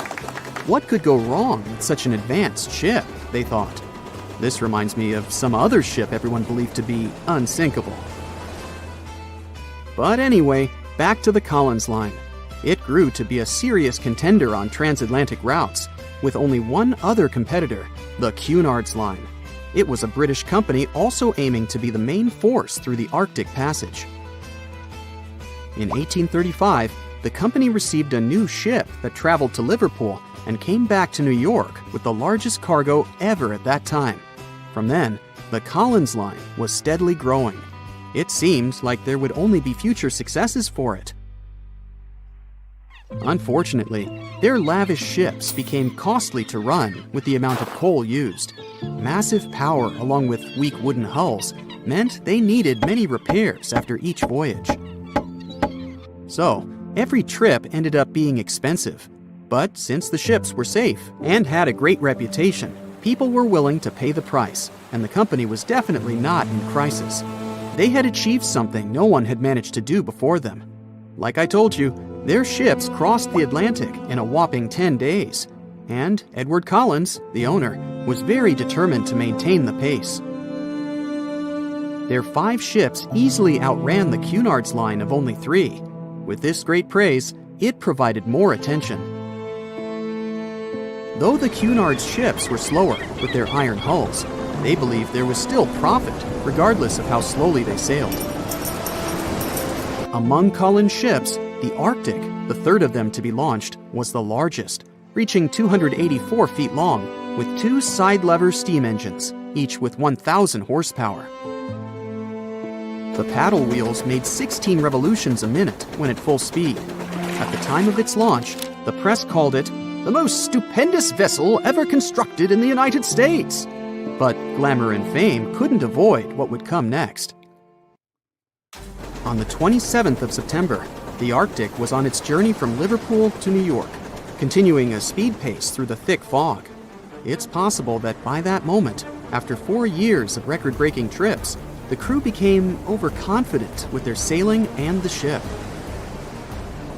Going only 50 miles from Newfoundland, they carelessly continued through the fog with no radio contact, sonar, or any other form of identifying objects, equipped only with Morse code. A smaller ship, the SS Vesta, which operated as a fishing vessel, often worked around Newfoundland. It was passing through the same path as the Arctic and crashed into its side. Shocked by the collision, the captain of the Arctic offered help to the much smaller Vesta, but it was soon clear that the damage that seemed minor on the Arctic was far worse. Beneath the waterline, a hole was letting water into the hull. The cost of the much faster wooden hull now seemed less valuable. They steered toward land, trying to plug the holes, but they weren't doing so well, and the seawater continued to pour in, filling up higher and pushing the ship down. And finally, once the engine room was full, it put out the boilers, taking away the massive power the Arctic was once legendary for. They moved slowly until coming to a complete stop. The ship continued to sink, and the order was to abandon it. At the time, maritime law allowed for the Arctic to carry only 6 lifeboats, only capable of saving 180 people. The crew and some of the passengers managed to push their way aboard and took most of the seats on those boats. Things were pretty wild, and everyone forgot about their manners, not letting the ladies and the youngest ones board first. It took 4 hours for the Arctic to sink. 150 crew and 250 passengers were on board. Those that weren't able to find a lifeboat made a desperate attempt to build their own rafts from parts of the ship. 2 days later, only 3 boats made it safely to the shore. The other 3 were never found. Believe it or not, the rescue party also saved some people that had been clinging to the wreckage for 2 days. Unlike the crew, the captain went down with the Arctic, but amazingly survived. He would be only one of 85 people that made it out of the 400 on board. When the news arrived 2 weeks later, the public responded with great sadness to the losses. Great anger soon followed towards the poor safety measures in the crew. The press published demands to change the laws for more lifeboats. It only made sense to have enough for every person on board a ship. But they ignored those requests. This neglect would lead to more disasters in the future. Enough lifeboats would only come into maritime law some 60 years later, after the disaster of the Titanic. Edward Collins' wife and 2 children were also aboard the ship and didn't return. He was heartbroken, but didn't stop running his business. The Collins Line still had a reputation to uphold, the biggest, fastest, and most luxurious on the Atlantic. Edward Collins would now build an even better ship than any other. It was named the Adriatic, and it was the largest ship in the world, 354 feet long. With 2 alternating steam engines that had never been built of this size. These steam engines at the time were at the height of engineering, though today you can only see them in models and toys. With the new addition of 2 masts, the Adriatic would also be was built. Another disaster had occurred. The sister ship of the Arctic had also sunk. They believed this second ship was desperate to stay in front of the Cunard's Line and hit an iceberg somewhere during the race. This weird contest took the lives of 141 people. The desperation of Collins and his weakly built hulls pushed the company towards bankruptcy in 1858. The newly built Adriatic, costing over $1 million, had only made 1 voyage in the end. And even that voyage was considered a disaster. The ship collided with a tugboat. It still managed to finish its maiden voyage at a suitable time. After the company had gone bankrupt, they had to sell the ship for only $50,000. They removed the great giant engines, replacing them with only sails. Although it was once the greatest ship on the high seas, it was only 30 years later until it was abandoned, labeled irreparable, and anchored in a river. The other remaining ships were also sold and only used for parts. Edward Collins left the industry altogether, seeking work on dry land instead. As the Collins Line was no longer in the mix, the Cunards would grow in strength. Without competition, they would win the Blue Riband for the next 30 years, and 180 years later, after producing hundreds of ships. They still have a constant presence on the seas as they provide transatlantic crossings, world voyages, and leisure cruises. To this day, the Cunard Line is the only one to run ships between Europe and America, and it's great proof that it's not always the fastest that's the best. The food on the tables in the cruise ship's dining room seems freshly made. It looks like everyone just picked up and left. You panic and run outside to the main deck. There are plenty of slippers and sandals lying around, but no people around. You bend over the railing and see that the cruise ship is still moving. There's not a single staff member in sight. Your first guess is that they've all gathered somewhere for some reason, so you make your way to the captain. You walk through the long and maze-like corridors before you reach the control room. The door is wide open and someone has set the ship to cruise control. Some scenarios play out in your head. Scenario number 1 is that while you were asleep, everyone else woke up and decided to pull a prank on you, so they must be hiding somewhere on the ship. When you freak out because no one is around, they'll pop out of nowhere and surprise you with an awesome party and cake. The second scenario you come up with is that while everyone was enjoying their cruise, the ship accidentally entered the 4th dimension with everyone, including the animals on board. But then, why did they leave you behind? The third possible scenario is that everyone found a better cruise ship nearby and decided to abandon the ship for a better one. They just forgot to tell you. But why did they leave their stuff behind and their food half-eaten? You try to figure out what the controls mean, but it's just a bunch of random gizmos and flickering lights. There is no pop-up manual to study, but there is pretty fast Wi-Fi. You start your laptop and do a quick search on what some of these things mean. You quickly figure out that the ship is in safety mode and has automatic sensors to detect when the water gets too rough. You open up social media and try to contact some people, but your phone doesn't have a connection. Only the laptop, which is connected via cable, works. There's a radio to contact the mainland. You ring in, but no one's answering. Suddenly, your notifications pop up. You look at photos of your friends on vacation or back home. But they're not there. Only the backdrop with no one in there. Everyone has officially disappeared, except you. You try one last time to contact the rest of the world, but nobody is answering. You check out some of the cruise details and find out that the ship will need around 11 days until you reach the nearest dock. After looking at the map, you see a small remote island that's only 4 days' trip away. The cruise ship travels around 20 knots, which is around 23 miles an hour. Meanwhile, you discover the ship and enter some of the fancy places. The ads on TV just show an empty backdrop of the cruise ship without people, which makes it look quite lonely. On a 7-day cruise, a large ship can use over 9,000 pounds of lettuce and 45,000 pounds of eggs. In general, there are 2,000 steaks and 1,000 baked potatoes consumed per day on a cruise with more than 1,000 people. There is so much food and ingredients on the ship that you can technically last for years. You reach the receptionist desk and talk over the intercom radio to make official announcements. Hello? Hello? Just a sound of crickets. Okay, if this is some kind of prank, it's not funny. You can come out now.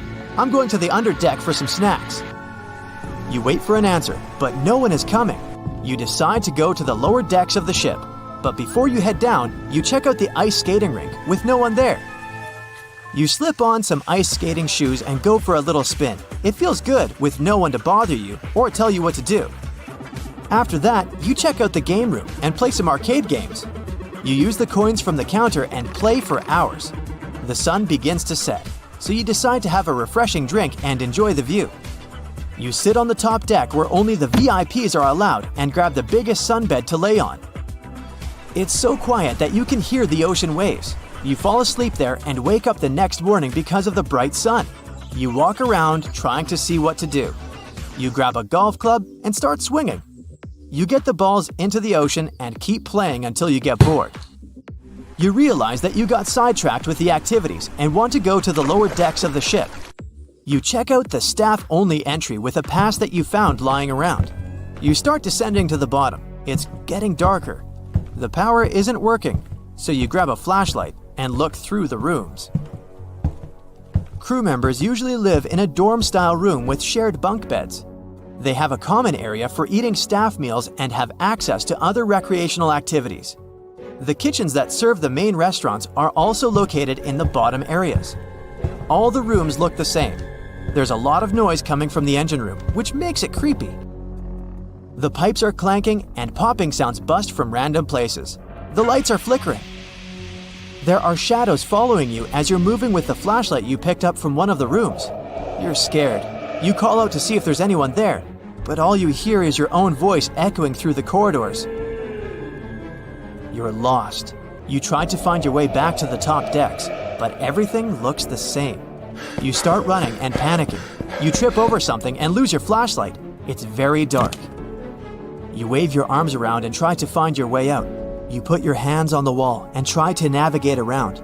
You see a bright light at the end of the corridor. You walk towards there. You end up reaching one of the central kitchens with plenty of food lying around. There are dozens of fridges and a whole kitchen dedicated to desserts. Your stomach growls from hunger. You eat some of the most exotic and top-of-the-line food that can cost up to $1,000 per dish. You spend the next few days gobbling up the yummy treats, playing golf, and partying on the dance floor. 3 days later, you maxed out most of the fun stuff of the cruise ship. While basking in the sun, you see an island in the distance. You grab your binoculars and notice the dock where the ship is heading to. You quickly head to the control center and see the map. It needs 30 minutes to arrive, but you don't know how to park the cruise ship. You end up lowering the anchor to stop the ship. You'll then use the rescue boats for rowing to the island. You gather some supplies and food and row. Maybe someone on the island can help you out. You descend and row to the shore. You enter the city, but it's empty. People have left their cars in the middle of the road during their commute. You head to the police station to see if you can get some answers, but nothing. Months later, you've explored the whole island and saved plenty of food from the cruise ship. After 5 years, you've taken complete control over the island and learned how to drive the cruise ship properly. You haven't seen a single person since that day on the cruise ship. It's like everyone picked up and evaporated. 10 years later, you're sitting in the radio tower. You have a full-grown beard and fields of crops all over the island. You haven't stepped foot on the cruise ship for 3 years. Suddenly, you catch some signal on the radio in Morse code. Someone from the mainland is trying to contact you. You decide to get back on the ship and make your way there. Icy water squeezes your chest so you can't take a deep breath. You hear people yelling around. It's late at night, and the endless sea blends with the black starry sky. You're scared and cold. The ship you were just aboard is going down into the depths of the ocean. People who have been in a shipwreck often remain afraid of water for the rest of their lives. But the woman whose story you'll hear survived not 1, and not even 2, but 3 ship disasters, and continued to work on cruise liners as a stewardess. Meet Violet Jessup, Miss Unsinkable. Her childhood can be described in one word: short. She had to grow up quickly to take care of her siblings.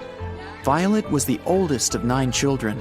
Life became even more difficult when she became very ill.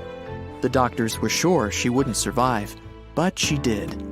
At a young age, she moved to England with her mother, took care of her sisters, and attended a convent school. Her mother worked as a stewardess at sea, and when she fell sick, young Violet followed in her footsteps. But because of her youth and beauty, no one wanted to hire her. They thought she would distract passengers and crew. Violet didn't give up, though, and came to one of the interviews in her worst clothes and with unkempt hair. She wanted to show she was ready for hard work on the ship, and she had it. The girl was hired. The first 2 years passed quietly, but then a series of incredible fortunes began, or misfortunes, depending on how you looked at it. In 1910, Violet got a job on the most luxurious liner of the time, the Royal Mail Ship Olympic. The ship sailed across the Atlantic from England to America. The engineers didn't focus on the speed of the vessel, but on its comfort. Violet worked on the ship and was paid just £2 a month, the same as £200 today. Hard work on the ship's deck from morning to night didn't frighten Violet. She loved the job. She liked to talk to people and enjoyed the beautiful views of the Atlantic. So, on September 20th, 1911, Violet worked on the deck as usual. The sea was calm, and the weather was excellent. Nothing boded ill. The ship sailed through the Solent Strait, which separates the Isle of Wight from the British mainland. At this moment, the British military cruiser Hawke appeared ahead. It should have passed by the Olympic, but something went wrong. The ships went straight at each other. The Olympic's captain tried to maneuver to avoid a collision, but failed. The Hawke's bow was designed specifically to ram other ships. At that time, it rammed the Olympic. Boom! The liner shuddered, and the people screamed in fear and panic. The ship had a huge hole in the starboard.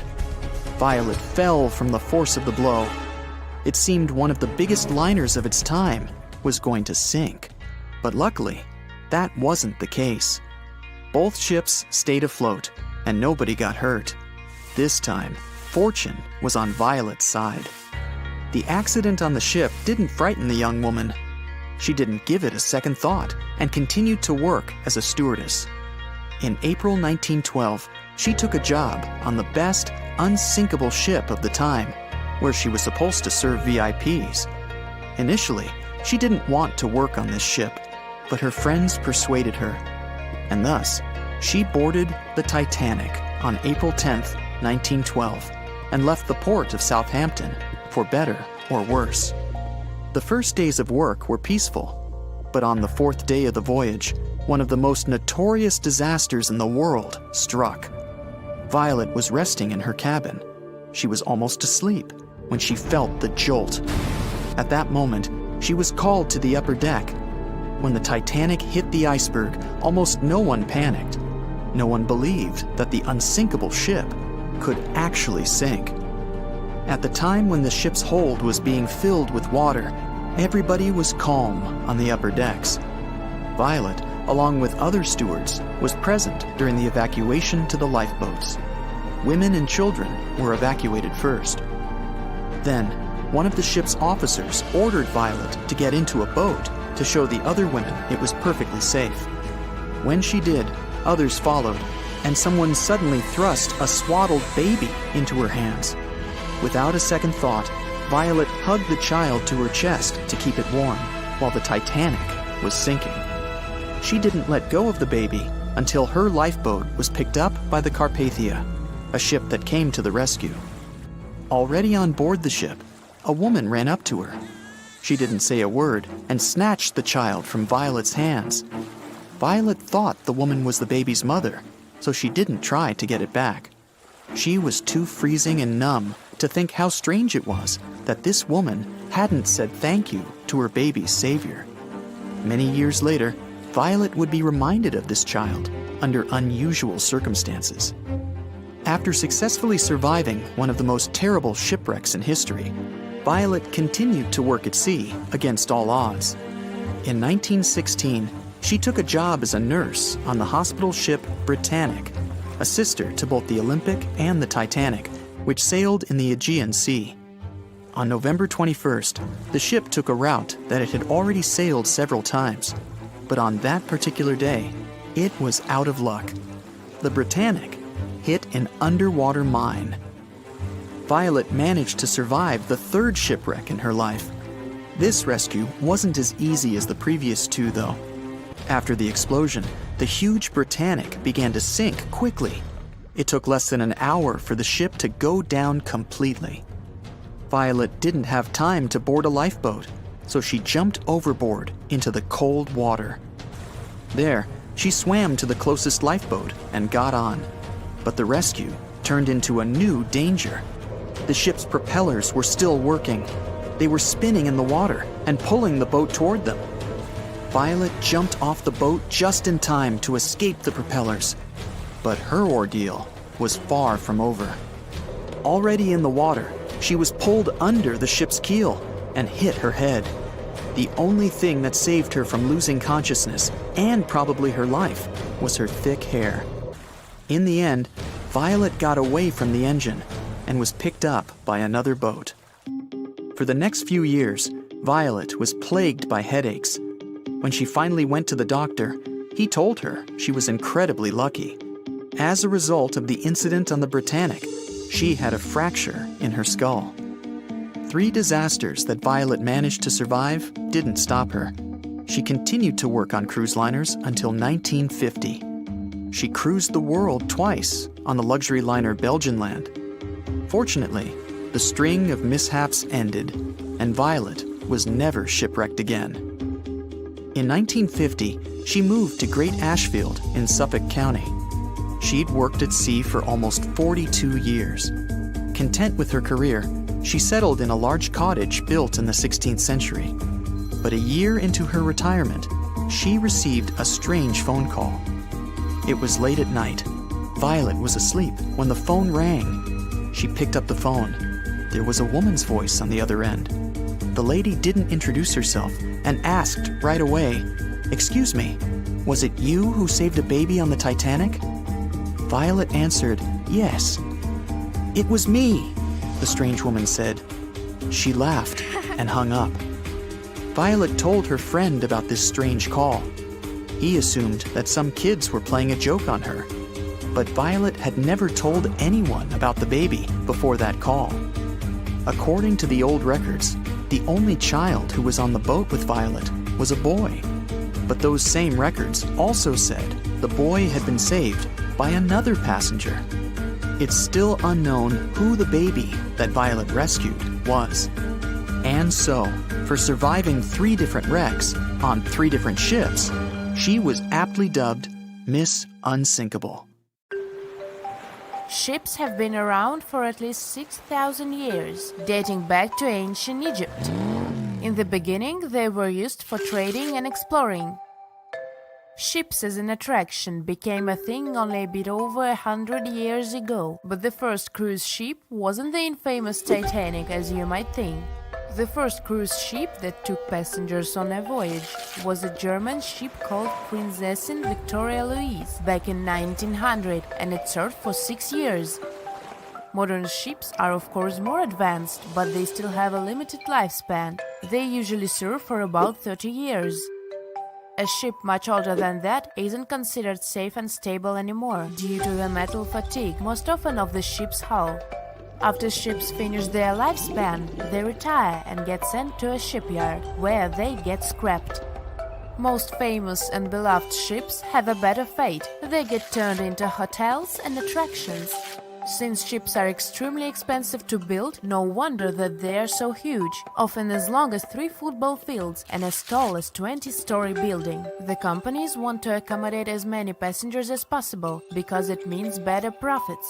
Also, cruise ship cabins are built separately from the ship, because otherwise there wouldn't be enough space for the construction.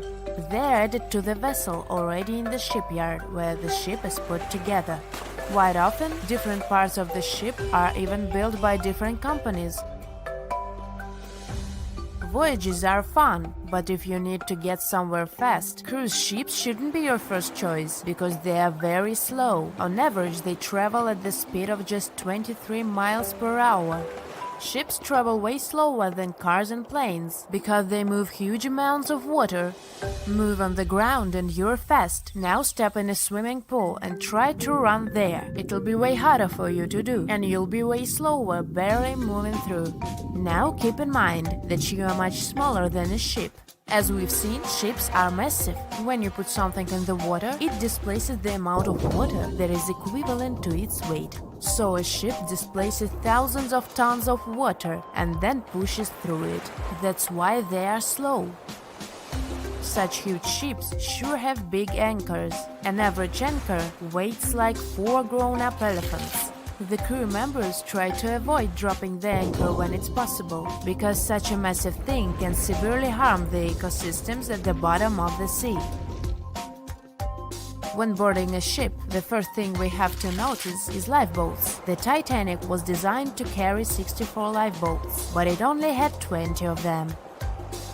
The rest is history, but ever since what happened to the Titanic, ships are required to have safety equipment to accommodate 125% of the people on the ship.